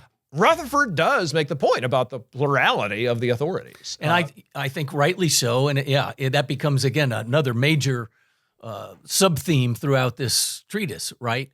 Whether the king alone has that kind of authority from God, or do the lesser magistrates, the judges and so forth, also enjoy that authority? Yeah. I should say, even if it is singular, you can understand. So if you're out, so you're in Rome and you're looking at the authority around you. Yeah. Well, in one sense, you might say, well, who is the authority? If you're looking for a person, you might say, well, the authority is the emperor. It's that's a bad guy. Okay. In the 17th century, people would say, like, if you had a dime for every time these Anglican folks supporting the Stuarts mentioned that Romans 13 was written when Nero was emperor, you could be rich. But if you're looking at authority around you just as a quality, well, Nero has some of it. His officers have some of it. And then later in the sentence, the plural I think thing comes in. But his point is, well, okay. The people of Scotland are supposed to be subject to the governing authorities or the authority however it's distributed. Mm-hmm. Some of it is in this Stuart king, and some of it is in the Scottish Parliament. Exactly. So the lesser magistrates have an element of this as well. And this is even clearer. It's explicitly made in 1 Peter 2. So 1 Peter 2. This is. Verse 13 and following, be subject for the Lord's sake to every human institution, whether it be to the emperor as supreme or to governors as sent by him to punish those who do good and to punish those who do evil and to praise those who do good. In Romans 13, it talks about the same thing. You have this standard of good and evil, which exists, and the secular authorities are supposed to enforce, but it's very clear. If the governor comes to you and says, well, it's time to pay your taxes, the tax rate is this, you're not supposed to resist that governor, but it's, but the emperor said it was 7.5%, not 8.5%. You have to obey the governors as well. And if the governors have authority to say that what the emperor has actually said is unlawful, okay, it's gonna also be it's gonna be a question. It's gonna be a contingent question whether the most prominent person has in fact behaved lawfully in giving orders to subordinates. And of course, this is a world where you've got people, hundreds of miles away. It's going to take a considerable amount of time for information to get back. So you have an inherent plurality between London and Scotland. You have the same obvious delay that is going to produce. You have a multiplicity of authority just by technological imperative as much as anything. But basically, Rutherford is going to give that explanation that you have multiple authorities. So if you're trying to explain why it's wrong for the Scottish Parliament to disagree with King Charles in 1638, you're going to have to do something other than just appeal to these things that explicitly have references to multiple authorities. One big element of how Rutherford thinks about the New Testament is to talk about flight from authority. So a point he makes over and over, he says, if the authorities tell you to turn yourself in, and you say no, but run somewhere else, that's disobeying them. And it's not perfectly clear in Luke 13, but so Luke 13, some people come to Jesus. So these are some the Pharisees don't come out too well in a lot of the New Testament, but these are some okay Pharisees. Some Pharisees. So Luke 13:31. That very hour, some Pharisees came and said to Jesus, "Get away from here, for Herod wants to kill you." And he said to him, "Go and tell that fox, behold, I cast out demons and perform cures today and tomorrow, and the third day I finish my course." Is he fleeing Herod like the Pharisees told him to do? Not perfectly obvious, but in Nazareth, he's a mob attempts to throw him off a brow. Are they governing authorities? Not perfectly clear, but he does not have a problem with leaving. And in Matthew 10, he says explicitly, if they persecute you in one town, flee to the next. And then you have the example of Paul. So Paul in Damascus, he goes right after his conversion, and he's the authorities in Damascus. I think it actually says the governor of Damascus is looking for Paul, and he sneaks out and is let out through a basket. Dramatic fashion, yeah. So it's obvious just looking at the New Testament. What is their attitude toward the Roman Empire? They're not running around attempting to overthrow it. But they also are not afraid to disobey its commands in response, in obedience to the command to preach the gospel to every creature, which they're given in Matthew 28. And also, they're willing to do so even though they don't have specific commands. So sometimes Paul is very upfront. He's like, arrest me. But sometimes he's not. That's right. And he doesn't, there's no indication that he has a specific command to leave Damascus without turning himself in. Yeah. No indication other than the general thing in Matthew 10, that they're supposed to leave particular cities and go particular places. But the early church was didn't have a problem saying I'm going to flee. This is part of obeying the command in Acts 5. We must obey God rather than men in certain circumstances. And didn't you take it? Some of Maxwell's argument seems to have been, okay, you can flee, but what you can't do is actually take up arms. And even, we get into the defensive war kind of discussion here. And so Rutherford goes the extra mile again in looking, for instance, at David. I mean, taking Goliath's sword. That isn't exactly just fleeing and taking no thought of a defensive taking up of arms. I mean, literally, it was taking up arms. So there's that whole kind of sub argument here too. Yeah. So there's a bunch of gradations, gradations that people might try to make. So fleeing and doing things actively to prevent the government from doing things to you. Yes. Taking defensive, if you flee, what can you do? Can you build yourself a fortress? Okay. Can you put sharp sticks on the outside so that if people try to attack you, they'll run it. So there's kind of defensive measures that are like just purely a barrier. Defensive measures that might be painful to overcome.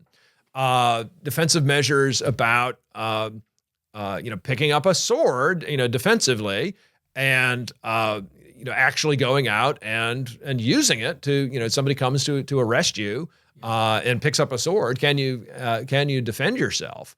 These are questions that are still difficult questions of self-defense in both kind of domestic law, just the law of self-defense, and also the law of international war. So the laws about preemptive self-defense. So there's a war raging in Israel right now. A big, huge question in 1967. The Six-Day War, they know an attack is coming, but Israel preemptively does it. So there's all kinds of, it's a whole branch of ethics of, when exactly is preemptive war allowed? When is defensive force allowed? And Rutherford over and over again, he says, this is a defensive war. Yes. Charles is the one who started it. You started it. Yeah. Notwithstanding that, you're still acting against, when you're using force, really, anytime you're using force to prevent somebody from attacking you. It's not just to retaliate against an attack in the past. And the illustration I always used to use when I was explaining this frequently in my philosophy days, somebody who's run out of bullets. Okay, so somebody who is shooting at you, or maybe shooting arrows at you. You see, somebody coming at you, and he's got a bunch of arrows, and you've got a bunch of arrows too. He shoots an arrow at you, like, he's attacking me. Shoots another, and you think, well, I gotta, it's either kill or be killed here. I can take an arrow and I can take him down before he shoots another. What if he's just shot his last arrow, though? So you've got an arrow coming at you, and you could shoot the guy. At that point, it's just retaliatory. So if it's just based on what he's done if it's purely based on what he's done in the past, it's not actually defensive force. You're not preventing him from attacking you further. Yeah. You're just retaliating for what he's done in the past. And there's rules about international law about when retaliation as such is allowed. But anytime you're using force, you're acting in light of future things that somebody else might be doing. So if people from Scotland are going to prevent the English army from imposing their bishops or doing whatever they want to do, they're acting against a future thing. They're not merely acting in response to something in the past. Mm-hmm. So Rutherford doesn't get into that a lot, but he does repeatedly emphasize this is a defensive war. One thing to remember in general about Rutherford's treatise, it's a very limited thesis. He's not, so Calvin never said that just any lesser magistrate can at any time resist any unlawful authority. Rutherford is not saying that just any Scotsman or any person or any official can resist any unlawful authority. He's just saying, in principle, it's possible for there to be a situation where sometimes you can resist the authorities that are set above you. Whether the 1638 situation was an instance of that, you've got to get into a whole bunch of Scottish history, which he will do at the end. But it really depends on the particulars. Right. What kinds of wars you can wage. I think the analogy that's implicit in a lot of the talk of defensive war is just between boundaries between countries and boundaries inside a country. So, if you're a king of England, that doesn't give you authority to tell people in France what to do. Nobody would think people in Paris have a duty to obey the king of England just because he's the governing authority. He's the governing authority of a limited realm. Okay. Well, the Scots say, literally within Britain, there's the boundary between England and Scotland. But the Scottish, and they say, yeah, he's the king of Scotland too. But within the sphere of governmental authority in Scotland, there are these boundaries. Right. Okay, and it's just as real a boundary. Might be a little harder to discern as the English Channel. Okay, and if you step across a boundary illegally, you're going to subject yourself to the permissibility of defensive force against that, even if it means assembling an army.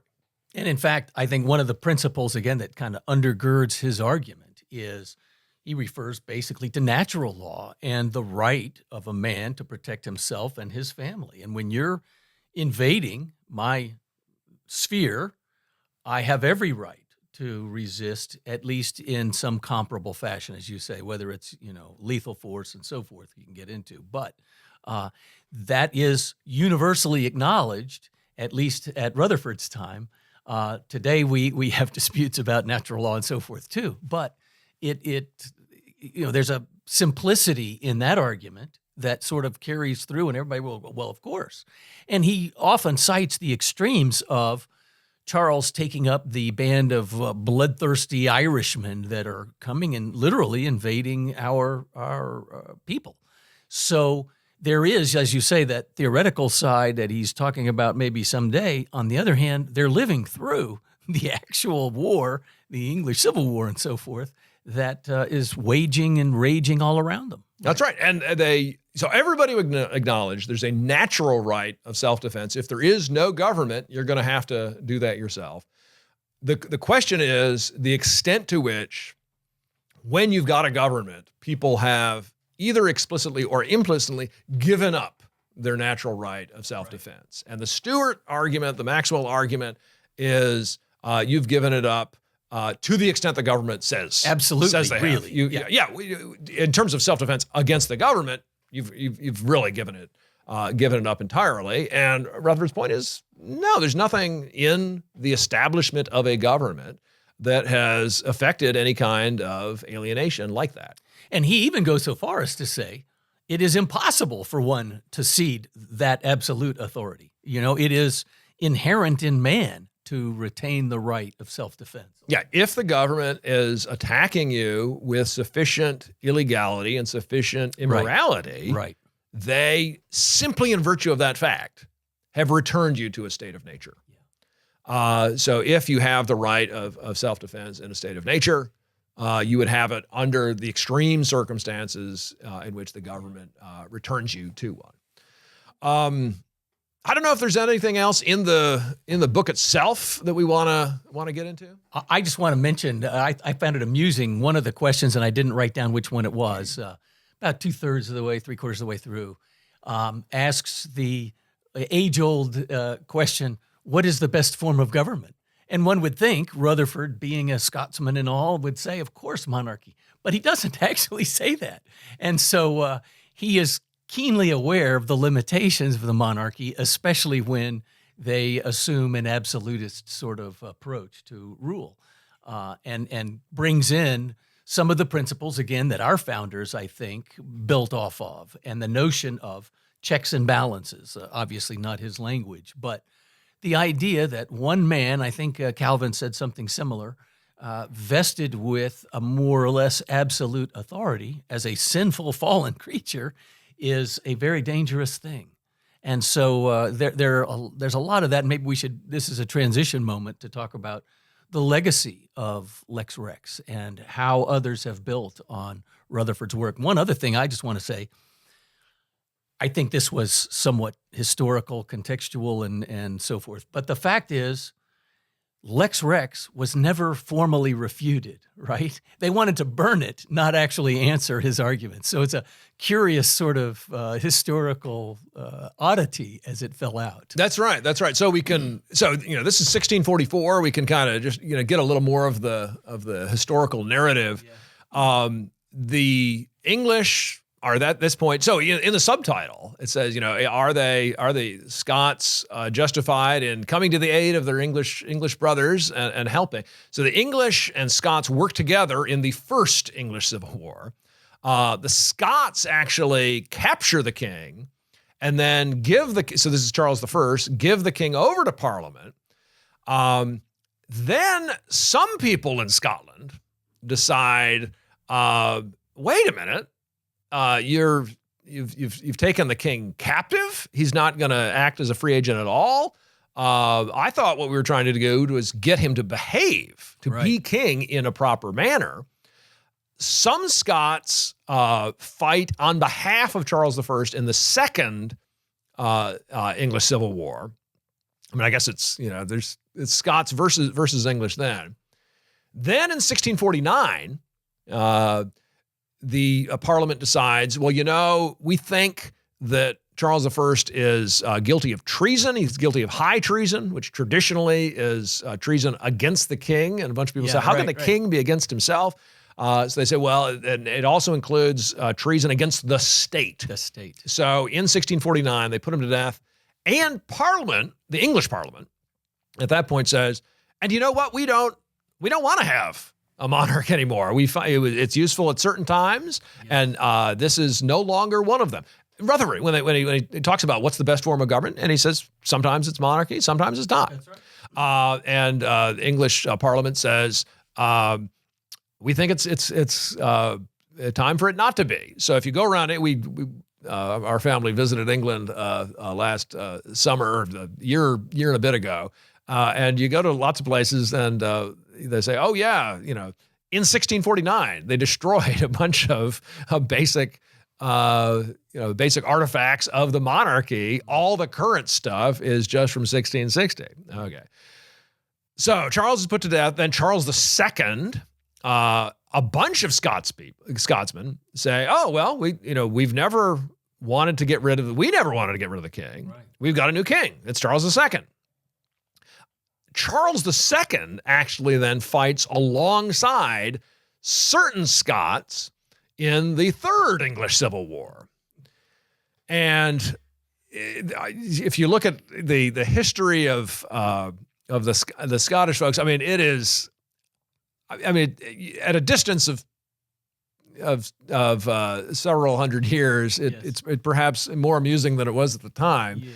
But very, very, very sharp disputes so these are among people all of whom want to fight on behalf of Charles II against the English, but some of them say we should not have been fighting against the English on behalf of Charles I. And all those people who did have got to be excluded from the army. And Rutherford, he's in the party at that point that wants to, all the Scots want to fight against the English, but he wants to do so without the assistance of the people who fought on behalf of Charles I. So, it's the kind of attitude that it makes it difficult to win a war when you're excluding people on these kinds of ground. But it absolutely fits with his just fierceness in pursuing the right as he sees what the right thing to do is. Short story about the Third English Civil War is Cromwell wins huge decisive victories both on September 3rd. So September 3rd, 1650, September 3rd, 1651. And then unites all three kings. He's Cromwell's in charge. He works with Parliament, gets upset with Parliament not dissolving itself and calling another Parliament, so leaves. And then we have these other things, these Cromwellian parliaments, and it's interesting. Cromwell is.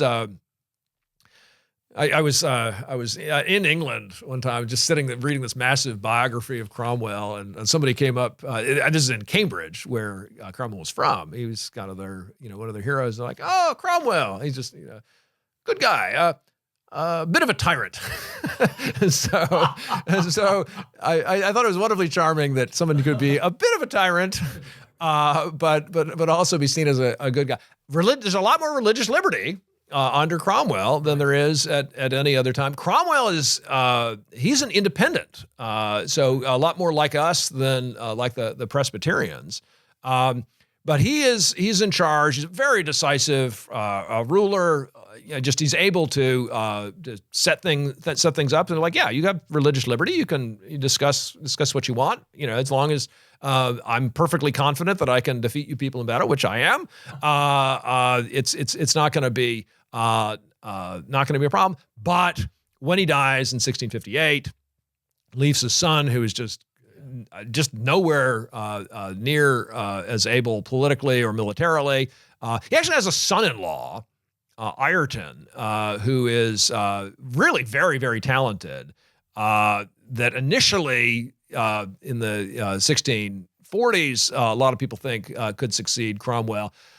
He actually dies in, I think, 1651, at some point during the Irish campaign, during which, of course, Cromwell does things that cause him to be remembered quite poorly among the Irish. But siege warfare was desperately brutal in the day. At any rate, Cromwell dies in 1658. There's no good solution about what to do next. The army tries to take over, but that's not a good solution. You don't have any good leader of the army. Eventually, the Scots say, well, we were fighting for this Charles II person. And some remnants of the Long Parliament, they say, well, let's pretend that all this stuff, all these new parliaments didn't really happen. Let's get the remaining members of the Long Parliament to call back Charles II. And Charles II says, "Oh, great! I'd love to be king." Makes a bunch of promises that end up not being fulfilled, to the likes of people like Rutherford. Yeah. So Rutherford at this point, and everybody knows that this book is the leading intellectual justification for what kicked this all off in 1638. Charles II, he rounds up all the regicides from 1649 that he can. A bunch of them run off to America. If you go to Yale, a lot of the tours, like, oh, these are where the regicides came, and one went that way, and we named a road after him, and one went this other way, we named a road after him. So you got the three regicides that came there. They dig up Cromwell's bones and have and execute him, saying he was the traitor.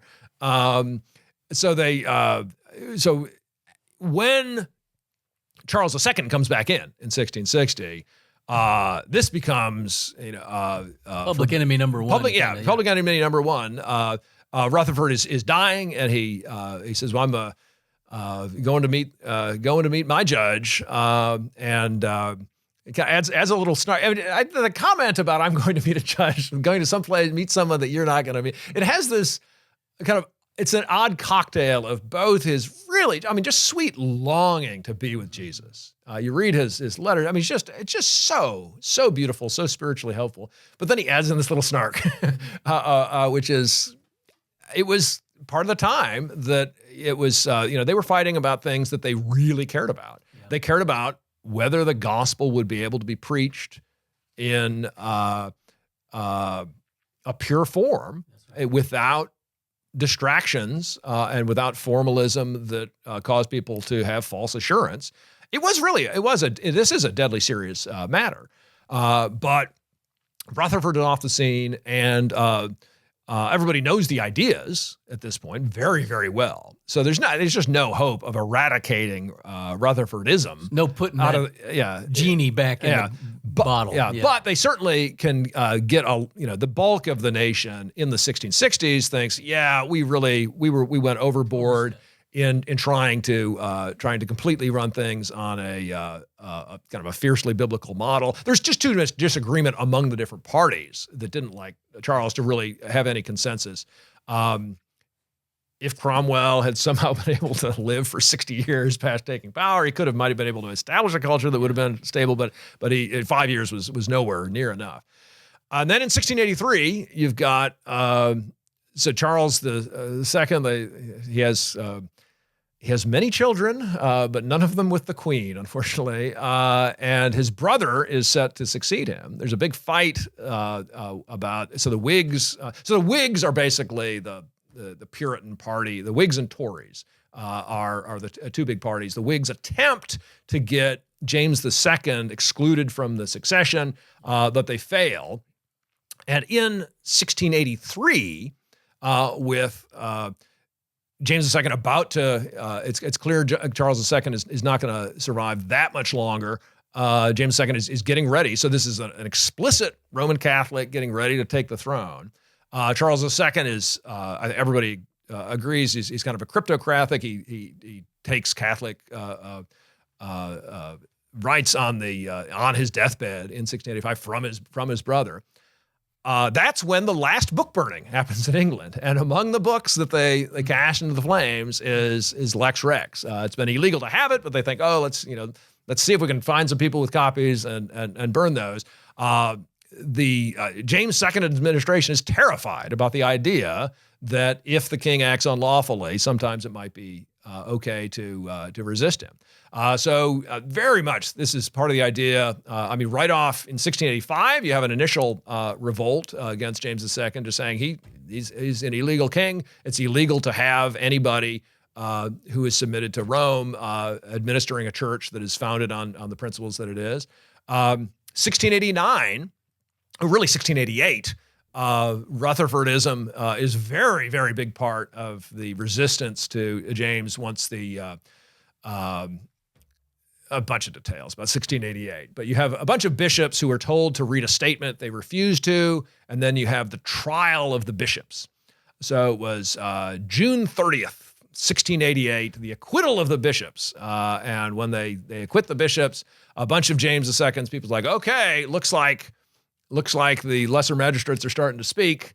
And there's, for very, very, very complicated reasons, James II's daughter is married to this fellow, William of Orange, who is in the Netherlands. So he's called the Stadtholder. And he is interested in becoming King of England, mostly so he can put together a coalition to oppose Louis XIV. So whole bunch of very, very, very complicated politics, but and double crossings. It's actually Winston Churchill has an ancestor, the Duke of Marlborough, that behaves in. Churchill, when he tells his history, he actually writes a biography of this fellow and puts as happy a face as he can on it. But there's double crossing with, wheels within wheels within wheels of the double crossing. But William III comes in. He actually lands on the 5th of November, which is the anniversary of the Guy Fawkes plot from 1605. But he comes in and asserts authority to displace James II on the basis of James II acting unlawfully. And Rutherfordism is a huge, huge part about that. So the Whig view of government really becomes the established doctrine in 1689. So a lot of Reformed Baptists, of course, you think 1689. I remember that year.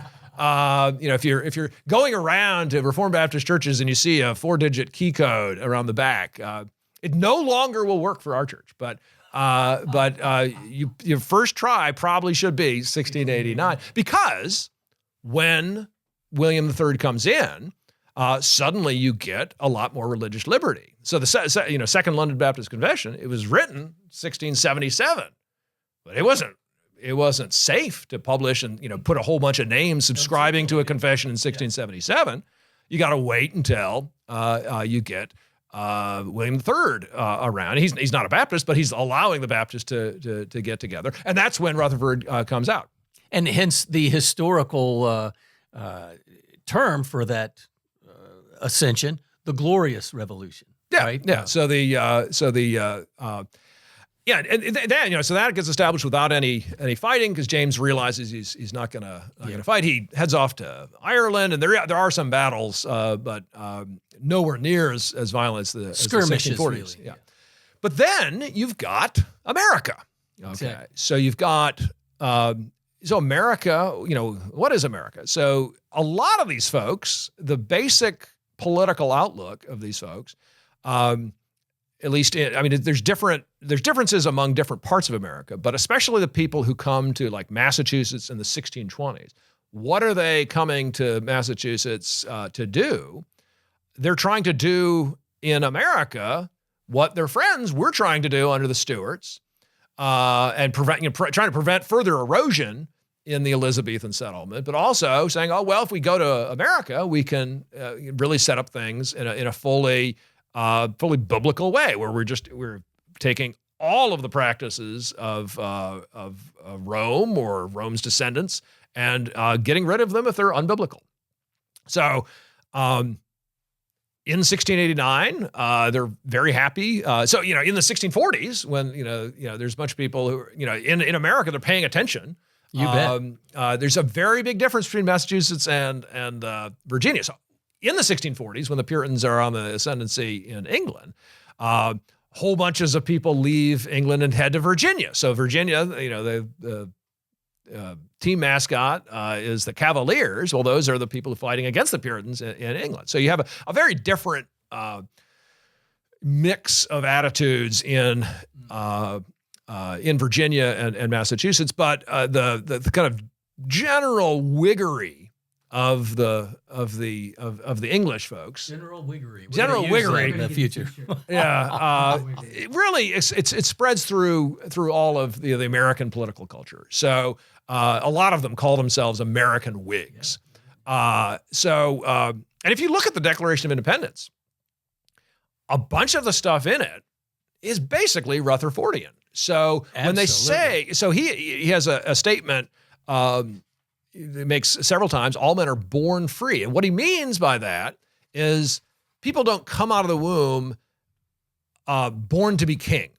There are people who come out of the womb with a hereditary claim based on contingent legal arrangements with a claim to be king once their father dies, but there aren't people who are natural kings. So when Jefferson says people are not born naturally wearing saddles or spurs, natural slaves to be ridden or spurs to be natural masters.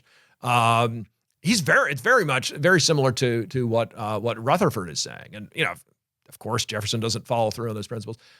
Thomas Paine, he's not, I would say, not a friend of the of our way of thinking. I mean, he's fiercely atheistic, but one of the things he says, in America, the law is king.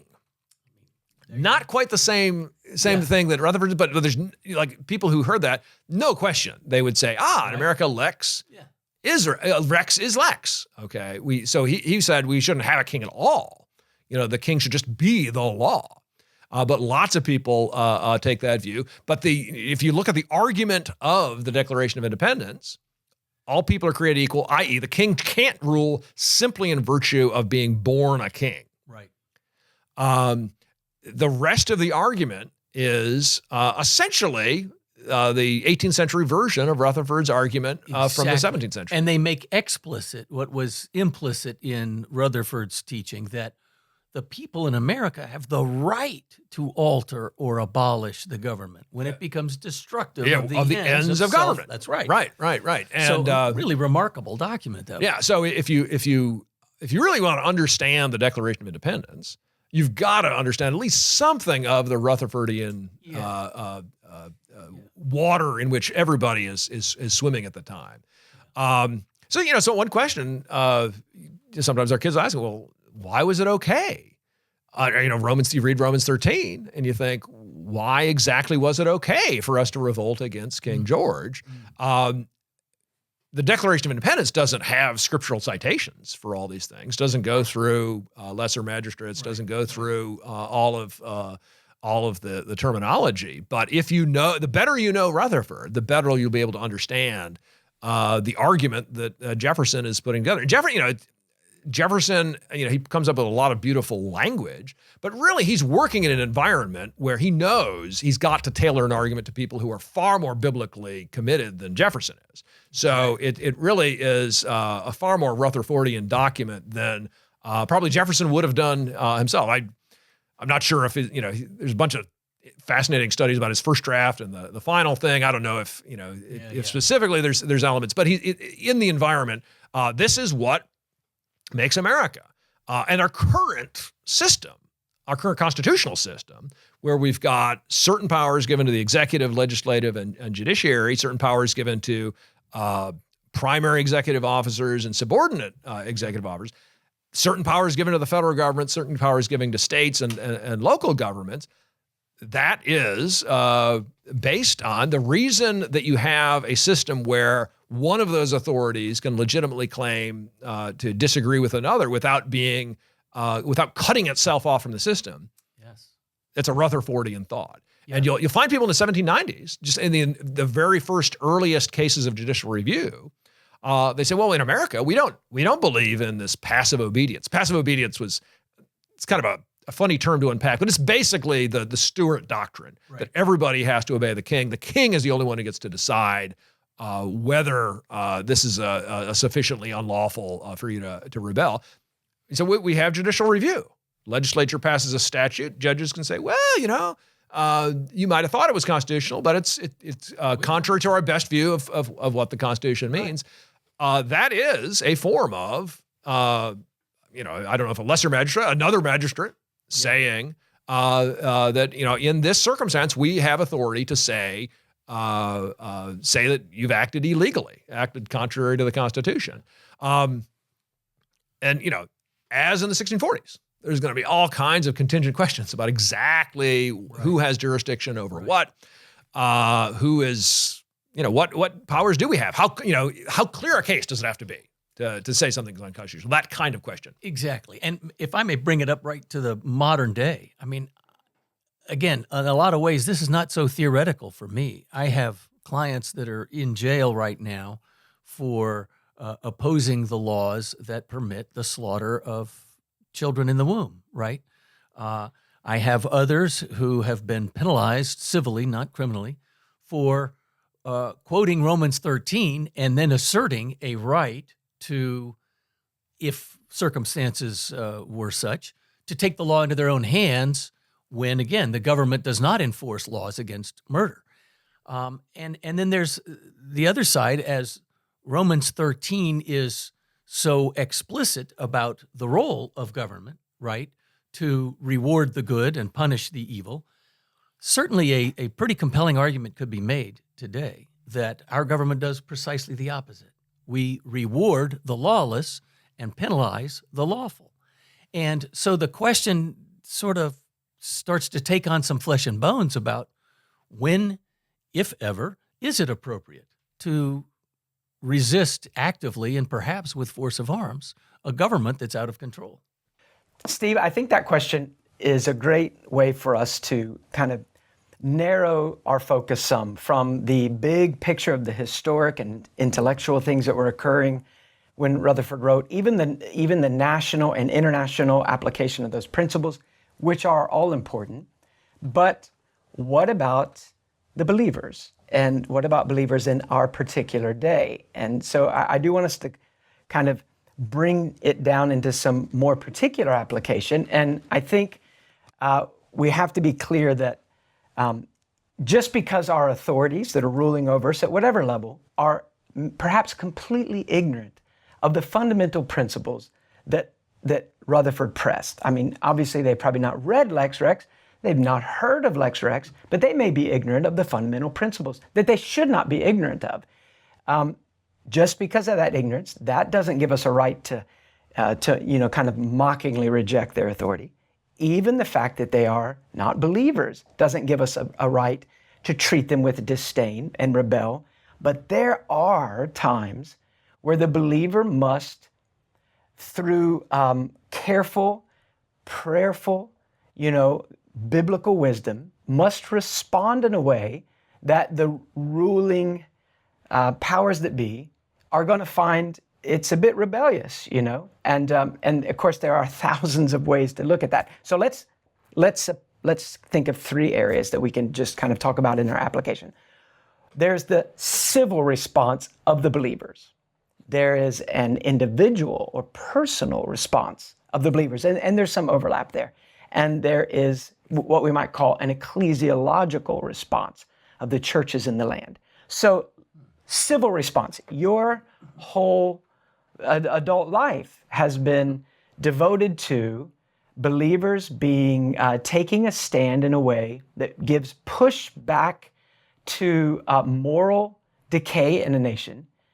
And we belong to a nation, which we're very grateful for, that still offer us this means of, in a sense, standing against the rules or the choices of our leaders in a way that is appropriate. And Christians, we feel, should take that opportunity in the right way of making a civil response to unjust action. So, I mean, what would you say in that category? You know, how do you explain that category to people that may not agree that it exists? You know, one of the principles that I think overrides everything in our lives is loving our neighbors as ourselves, right?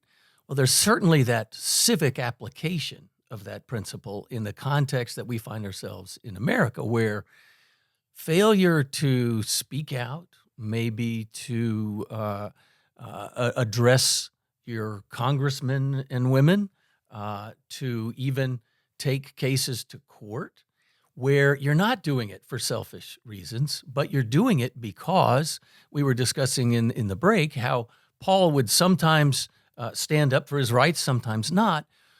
And it's not easy to take a universal rule here, but where to do so is to help your neighbor and reestablish a principle, a rule of law that will protect not just yourself in your given particular circumstances, but others.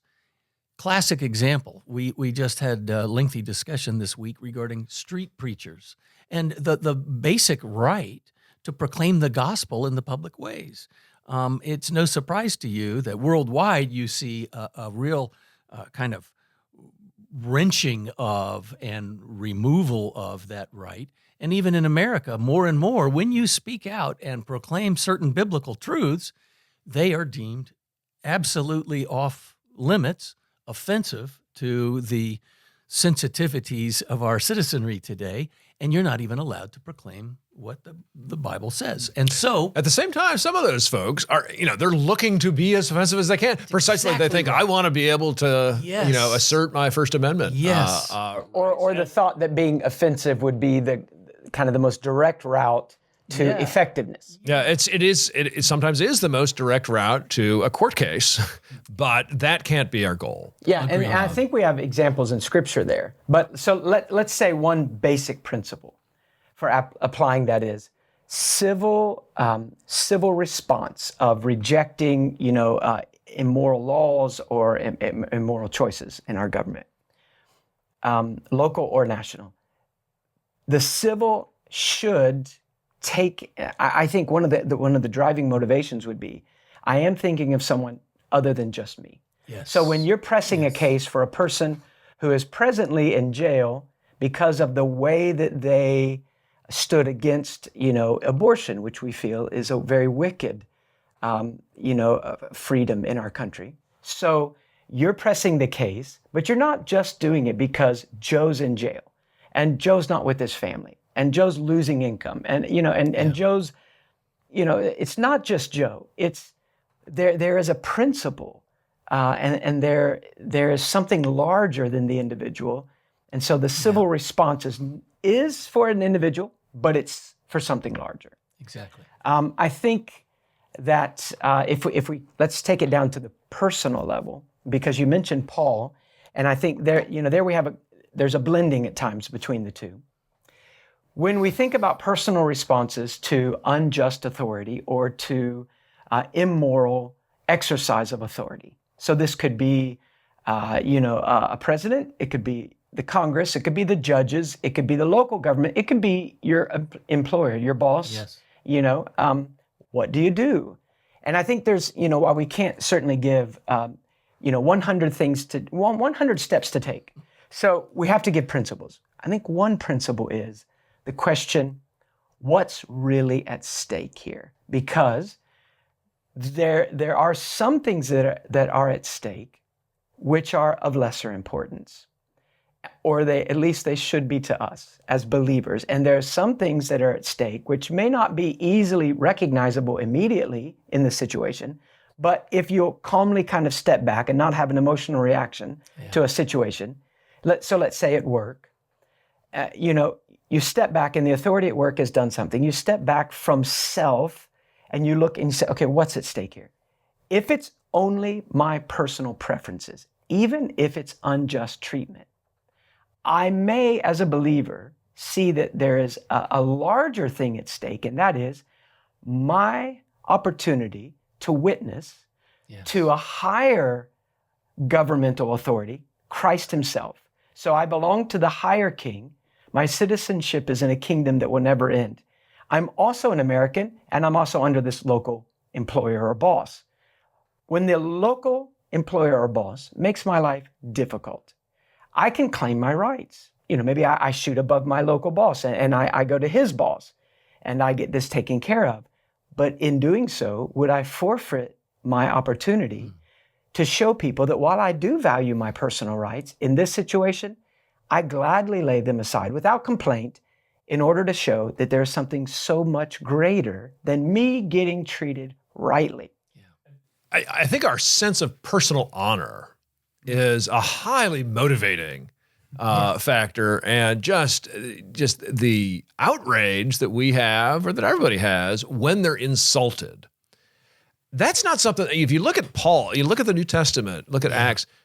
Paul really, he delights in insults to the extent that it allows him to have a platform to explain the gospel. He's like, yeah, everybody thinks this gospel is offensive. Of course they're gonna insult it. If I've got a better platform, I am just seeking not my honor. I'm seeking the honor of King Jesus. Yes. And but you look at, oh my goodness, what will set things off in a workplace? And I've experienced this myself.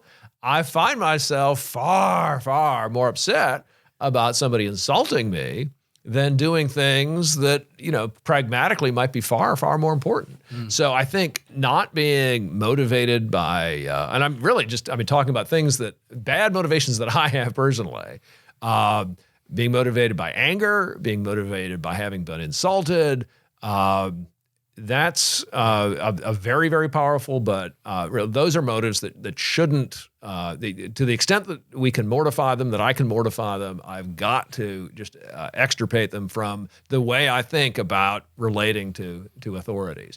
That's not to say the authorities, should, showing honor to those whom honor is due. That's one of the Romans 13 principles. Yes. And I think there are lots of constitutional principles about government, it's being a serious constitutional problem to dishonor people, to insult people. But to the extent that that's my personal motivation, it is highly unlikely to do any good, except insofar as God draws straight lines with crooked sticks. It's a way to be a crooked stick, to just be angry at things.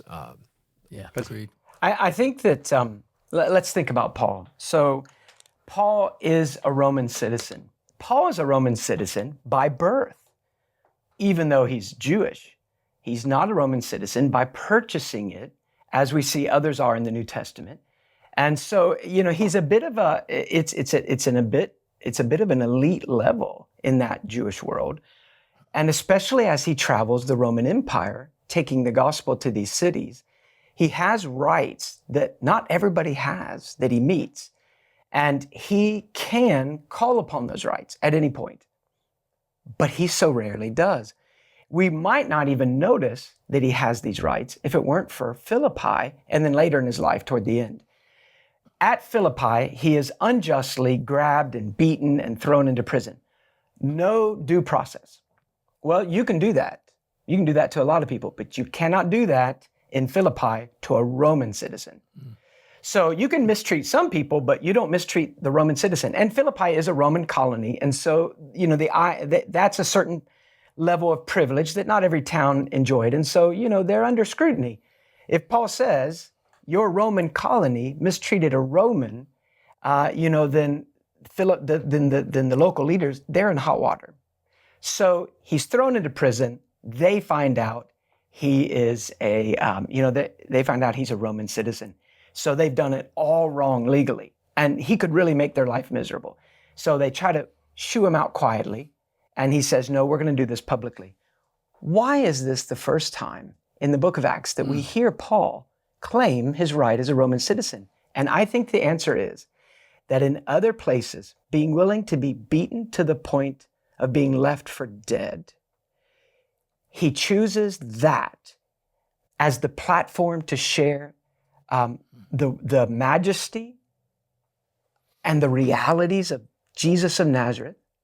He takes that terrible cost that unjustly is laid on him and pays it to bring the gospel to them in a way that can never be forgotten. That man was beaten and left for dead to tell me about Jesus when he could have, as a Roman, we could all be in jail. So at sometimes he uses the suffering, which when he writes to Philippi, he says, it has been granted to you. Faith has been granted to you. That's a gift from God. You couldn't believe on your own. And suffering for Jesus. Those are both gifts from God. So sometimes he sees it clearly. This is God's choice that I be mistreated. And I will use this as the billboard to show the gospel in a way that can never be forgotten. Well, other times, Philippi, he claims his rights. And I think that that has to do with the greater benefit. What's at stake? Not Paul's pride or Paul's comfort, but he's about to leave a city which has just really mistreated a person for telling them the gospel. How will the people he leaves behind be treated? And so he's going to be leaving, and he lets them know, you have mistreated a Roman, and I have not pressed this, to your great disadvantage. And I think it sets a different atmosphere in Philippi between local authorities and the believers. Their man didn't press the authority. These are people that were, that we mistreated the Roman with. And so, it's like, don't press that. One example from the 18th century, the revival men, the Calvinistic Methodists, they were called. All right. So forget the denomination Methodism.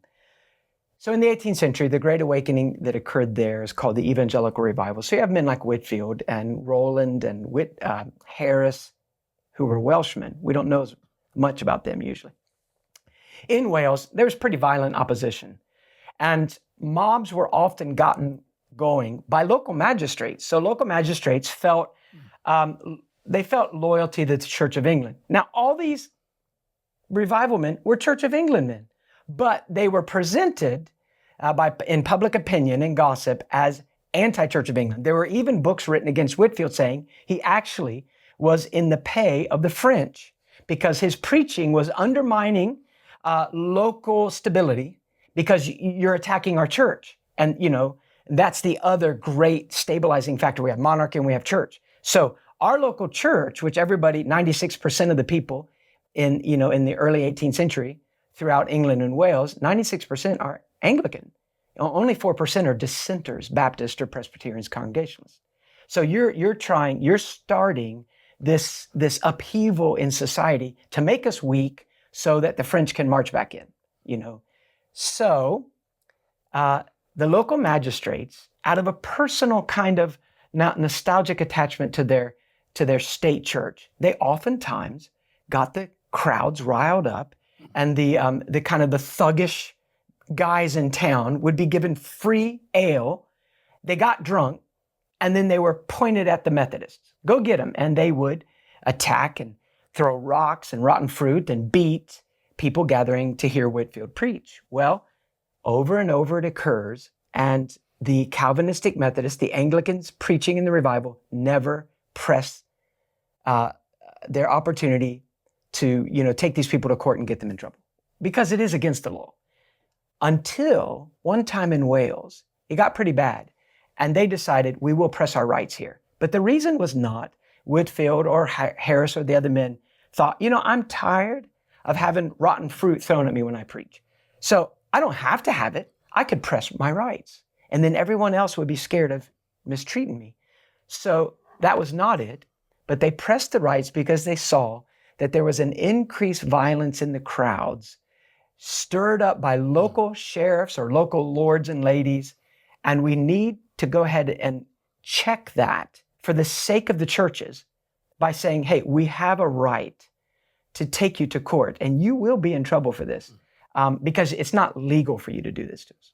So, what's at stake? Personal rights or the good of the church or the reputation of Christ? Yeah, a lot of very similar questions. I mean, there's just no clear-cut categorical answer. You can, in the just the missionary movement in various parts of the British Empire. So when you show up, I mean, Spurgeon talks about this a lot in his sermons. He's talking about, I mean, he's excited that the gospel is going different places, but he knows that all of these people have a big question. To what extent are they going to rely on just British forces of arms in requiring people at various places in the empire? That, you know, the empire has all kinds of different levels of amounts of authority. To what extent are we going to attempt to get the gospel to be spread, or have the freedom to be spread through force of arms? And some, you know, very, very difficult questions. So if you look at just the 19th century history, it is Hudson Taylor in China is an example. The Boxer Rebellion, and how he chooses not, and feels it was a great error, though well meant, it was a great error to lean on Britain to protect the missionaries, because when the British armies left, when the British Navy leaves, you know, the local Christian missionary is despised. You know, you're not representing Christ, you're representing Britain. Yeah. And Britain came and squashed us, you know, for your sake. And now they're gone and we hate you. We won't kill you, but we hate you and we hate your gospel. So it does take biblical wisdom to know, when am I standing for the sake of the honor of Christ and the good of others? And when am I standing for my own personal preferences? Because it is easy as a believer for us to not think through those things honestly, and to say, well, because they're mean to me at work, because my school has kind of, you know, because I'm religious and I go to a certain school and then I suffer some kind of consequences of being Christian. Well, they're against Jesus, so I have to stand for Jesus. No, you're really standing for yourself. So, like you said, it takes a lot of honest self-examination, and it takes a lot of wisdom. I would say a general test for any of us would be this: am I keenly interested in Christ being pleased and honored in every area of my life? Am I as keen in every other area as I am that Christ in me, that Christians be treated right at my work, at my college, in my town, you know? And if I'm super zealous about me having my rights protected at work, but I'm not so zealous about Christ's rights when I'm sitting in front of my television at night, I think that we're self-deceitful.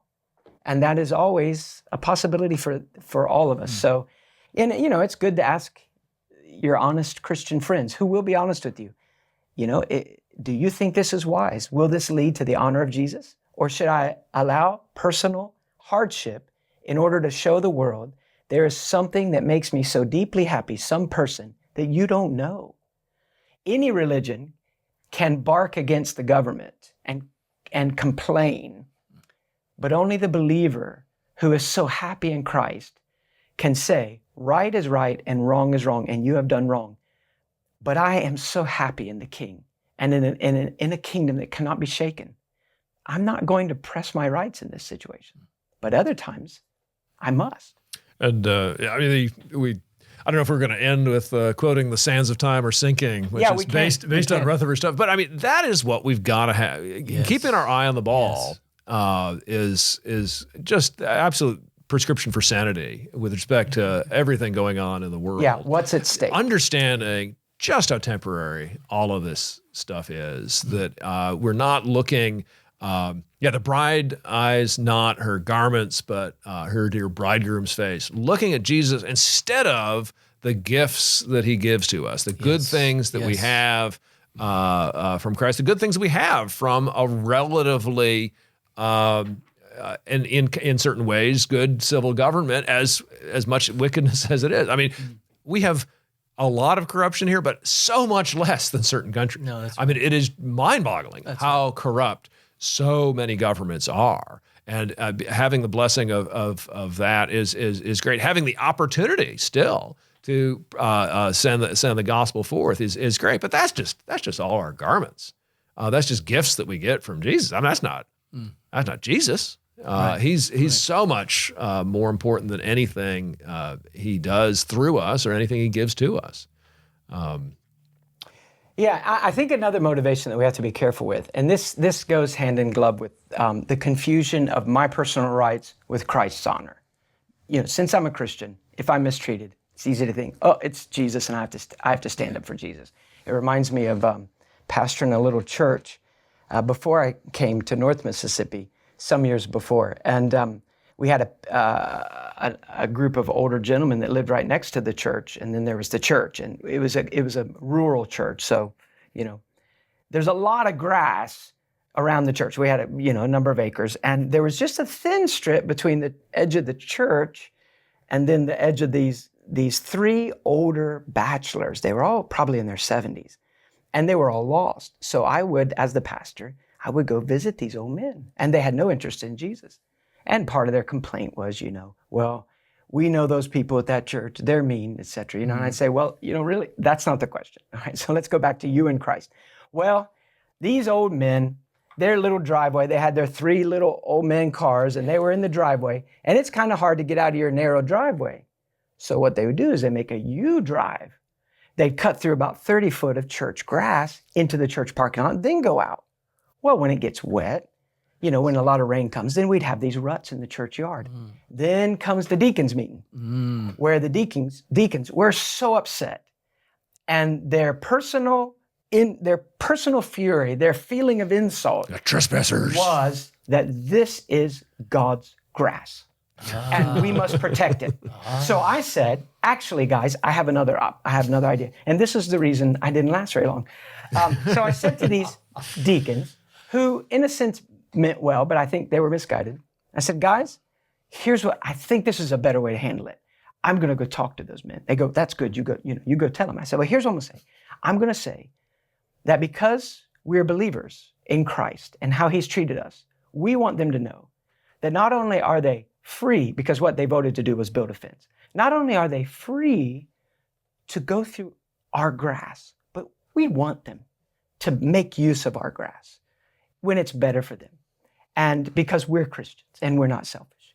And they got so angry. And I said, and then the deacons got angry. The deacons got angry. And I said, and I'm going to tell them, you talked about it, and you want them to use that grass.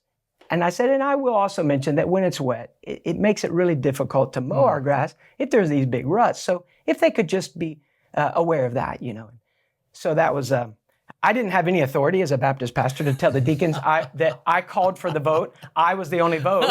I voted yes. And then I went over and told the old men that you might be surprised, but those old men over there, they'd love for you to use that grass because they're Christians, which of course I think was a bit deceitful. So I need to repent of that. All right. So one other area before I want Steve to talk to, so I want to say one more thing about the personal. And then Steve, I want you to talk to us about an ecclesiological response.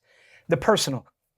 Sometimes there is the fear of future greater difficulties if we don't stand against present problems. So there's a moral slide here. Stand against it now or it'll be worse later. And that certainly is something we don't want to be, the frog in the boiling pot. Right. All right. But then under that general umbrella, I find that other things get shoved under there that probably shouldn't have been under there, not for the believer. And that is, if I don't stand for my personal comforts now, then next year, or my children's lifetime, or my grandchildren, their personal comforts might be taken away. But we say it in a very religious way to make it sound noble. Yes. So let me lose half our following. In COVID, there was a lot of reaction against masks. I asked one of our friends who's a pastor, and I won't give his name because I didn't ask his permission. So I sent him a text and I said, is COVID really throwing a lot of grenades into the church, where people are kind of disagreeing? And we didn't really have much of that at all. But is it doing that to you? He said, man, he wrote back in his text, greatest masks, greatest persecution the church has ever suffered. Obviously it was tongue in cheek. I called another pastor friend of mine. Are you guys having a lot of division? I hear of churches having a lot of division during COVID. He wrote back and he said, man, my entire week, pastoral labors, is devoted to this problem because he said, half the people in the church want to get on the crazy bus. And he said, the other half are driving the crazy bus. So he's actually a very funny guy. So during COVID, masks were required. And I want to be very specific so as not to get everyone angry. When masks were required for going into a business, okay? So the poor business owner, he can't help what his government has said. So he's got to put a sign up and he's expected to do it. All right. So you walk up and there's this sign, you have to wear a mask. I hated masks, personally. So uncomfortable. But I felt for the poor businessman. I thought, so if I was that guy, the law of love would say, why don't I wear a mask without complaint? So I'll walk in without saying, this is stupid. Why do you got that sign up? Why don't you stand against tyrants? So I thought the poor guy just wants to survive COVID without going belly up and bankrupt. So I put the mask on, I come in and act like it's not a problem. Well, some people felt the argument was this. No, that was stupid because if you let the government tell you to wear a mask, which the person felt was clearly governmental overreach. Yeah. So whatever your view of that, then the next step is they'll take your Bible. And I thought, wait. So fear of a possible outcome, does that legitimize any old rebellious attitude in the present moment? And I think that it takes a lot of wisdom, but sometimes that's a wrong response because we belong to the God who is ruling over everything. And he's allowed us to be requested to wear a mask at Walmart.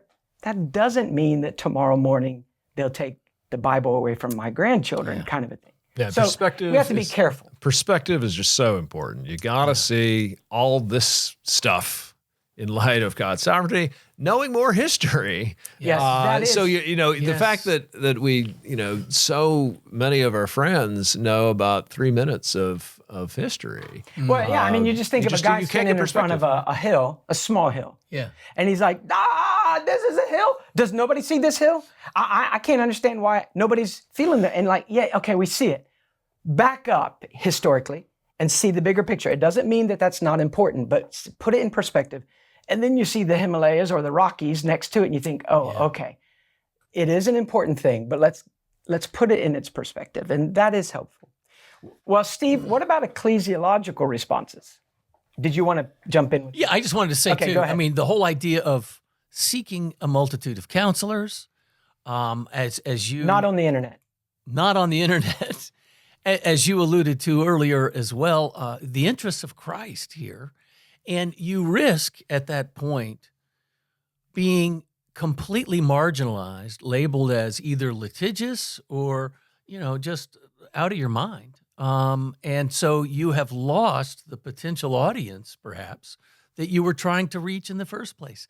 And it is difficult, though, because the bright lines aren't out there. At least most of us can't see those bright lines, right? They become very fuzzy at points. And so, to be on our knees and seeking the Lord. And, one practical thing, I joked about not listening to the internet to get, because we tend to just pick who we know will agree with us. So, the echo chamber. But I remember during COVID asking people in other cultures, how are you responding to your nation's choices to COVID in a way that you feel is the highest road for spiritual good? One of the guys I asked was Jeremy Walker. So how are you responding to this? And it was interesting to see their lockdown in that situation was much more enduring and strict than ours here in Mississippi. Yes. And so he envied us. But how do you, what's your attitude? What's your heart? How are you expressing love to God and to man during this? And it was helpful to hear other cultures where we could talk to people that we trusted. So ecclesiological response, what would that be? It seems to me, as Calvin pointed out, often God gives us wicked rulers and adverse events because of our own wickedness. And of course, secondarily, maybe even primarily, to bring us back to him. And so it seems to me, one of the first things we need to do is look inwardly. What have we been doing that would anger our Lord? Should we not seek, as I think you've shared the example on Whole Counsel podcast, John. I think it was 1651, wasn't it? Where the pastors came together because of downward spiraling in their own nations, and didn't rail against the leaders out there, but rather got on their faces and sought the Lord and repented of their own sins. And so it was the a church pastor's responds. convention. Yeah. So they wrote up, what are the sins of the ministers of the land, which they felt must have some part in the guilt that's bringing judgment on the entire land. Yes. You know, Van Til said somewhat famously, right, culture is religion externalized. Well, we can turn that sort of back around too and say, well, okay, when culture is falling apart, what does that say about our own inward religion and our relationship with the Lord? And so as we see our own walls falling down culturally, shouldn't we as the church be leading the way back to the Lord on our knees, on our faces before Him, and maybe calling together church conferences to repent and call out to the Lord? And earlier we were talking about 1 Timothy 2. Yes. What are we supposed to do with respect to rulers? Well, first of all, Paul says, I urge that supplications, prayers, intercessions, and thanksgivings be made for all people, for kings and all who are in high positions, that we may lead a peaceful and quiet life, godly and dignified in every way. This is good, and it is pleasing in the sight of God the Savior, God our Savior, who desires all people to be saved and to come to the knowledge of the truth. We shouldn't be known as people who are, you just think of the opposites of these characteristics, loud and boisterous and complaining. We want to be quiet and peaceful. We do have a gospel, which the overarching thing going on in history right now is the spread of the gospel to the nations. And that gospel is going to disturb people, but we want the gospel to disturb people. We want Jesus, glorified in the gospel to disturb people, not just us. And I would say if the American church writ large were writing that passage, we would put that as last, not first of all. Yeah. We try everything else first, and then, okay, if that doesn't work, then we'll go. Yeah, and we pray that we be able to lead a quiet life. Oh, and no quiet life. Well, I guess we got to be loud. And gotta just be as annoying as we possibly can. Yeah. And we keep setting new records about just how annoying and boisterous we can be.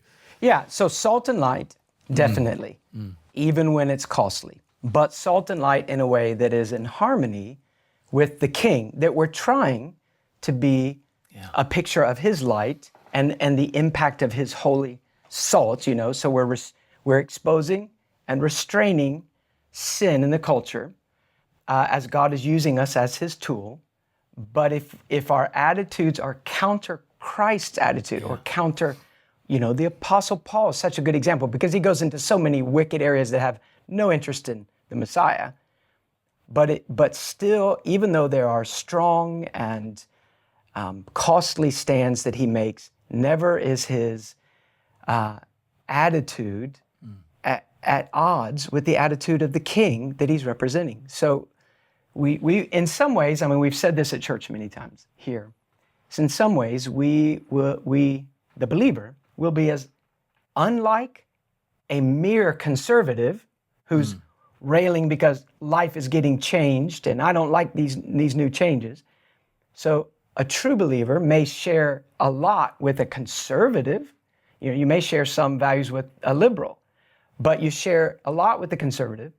But you are as different from him as he is from the liberal, because you're not taking a stand for the old way of life and our rights and what about me and what about my kids. You're taking a stand for the rights of the King, Christ.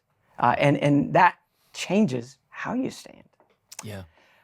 A lot to think about. We hope that you found this helpful. Thank you, Chris and Steve, for introducing the big picture of what was going on, and then what Rutherford pointed out and how that's had an enduring impact in our view of right and wrong and rulers and responses to rulers. If you want more material that you could read about Rutherford as a pastor and his life, or some of the devotional books that have been done by him or taken as, collections of his sermons. We'll put some information for that in the show notes. Teddy will make sure that's there for you.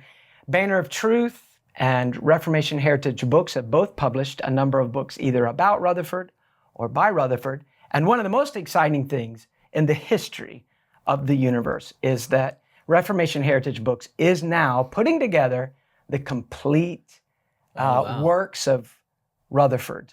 Wow. And so that, I don't know that that's ever been done. And so, most of that's going to be have been translated out of Latin. So I hope I live long enough. And then they're going to stick it down in my casket. And I'm not giving it to somebody when I'm dead, because I want something in the afterlife. I got some questions for Rutherford, so I got to have the works. We'll close with a hymn that's attributed to Rutherford. Actually, he didn't write it. Anne Cousin, who lived from 1824 to 1906, wrote it. It's called The Sands of Time Are Sinking. But she basically took, straight from his letters, whole lines and just put him, he's so poetic. It was very easy to move from his prose to a hymn. So I'll read the verses we have. I think there's 12 or 14 verses in the original. We just have 6 in our book. So let me read them. The sands of time are sinking. The dawn of heaven breaks. The summer morn I've sighed for. The fair, sweet morn awakes. Dark, dark has been the midnight, but day spring is at hand, and glory, glory dwelleth in Emmanuel's land, looking forward to eternity with Christ. The King, capital K, the King there, in his beauty, without a veil is seen. It were a well-spent journey, though 7 deaths lay between. The Lamb with his fair army doth on Mount Zion stand, and glory, glory dwelleth in Emmanuel's land. O Christ, he is the fountain, the deep, sweet well of love. The streams on earth I've tasted, more deep I'll drink above. There to an ocean fullness his mercy doth expand, and glory, glory dwelleth in Emmanuel's land. With mercy and with judgment, my web of time he wove. And when you think of the suffering he went through, how he glories in the fact that God was ruling over all those. And I, the dews of sorrow, were lustered with his love. I'll bless the hand that guided. I'll bless the heart that planned, when throned where glory dwelleth in Emmanuel's land. My favorite verse is the 5th. The bride eyes not her garment, but her dear bridegroom's face. I will not gaze at glory, but on my King of grace. Not at the crown he giveth, but on his pierced hand.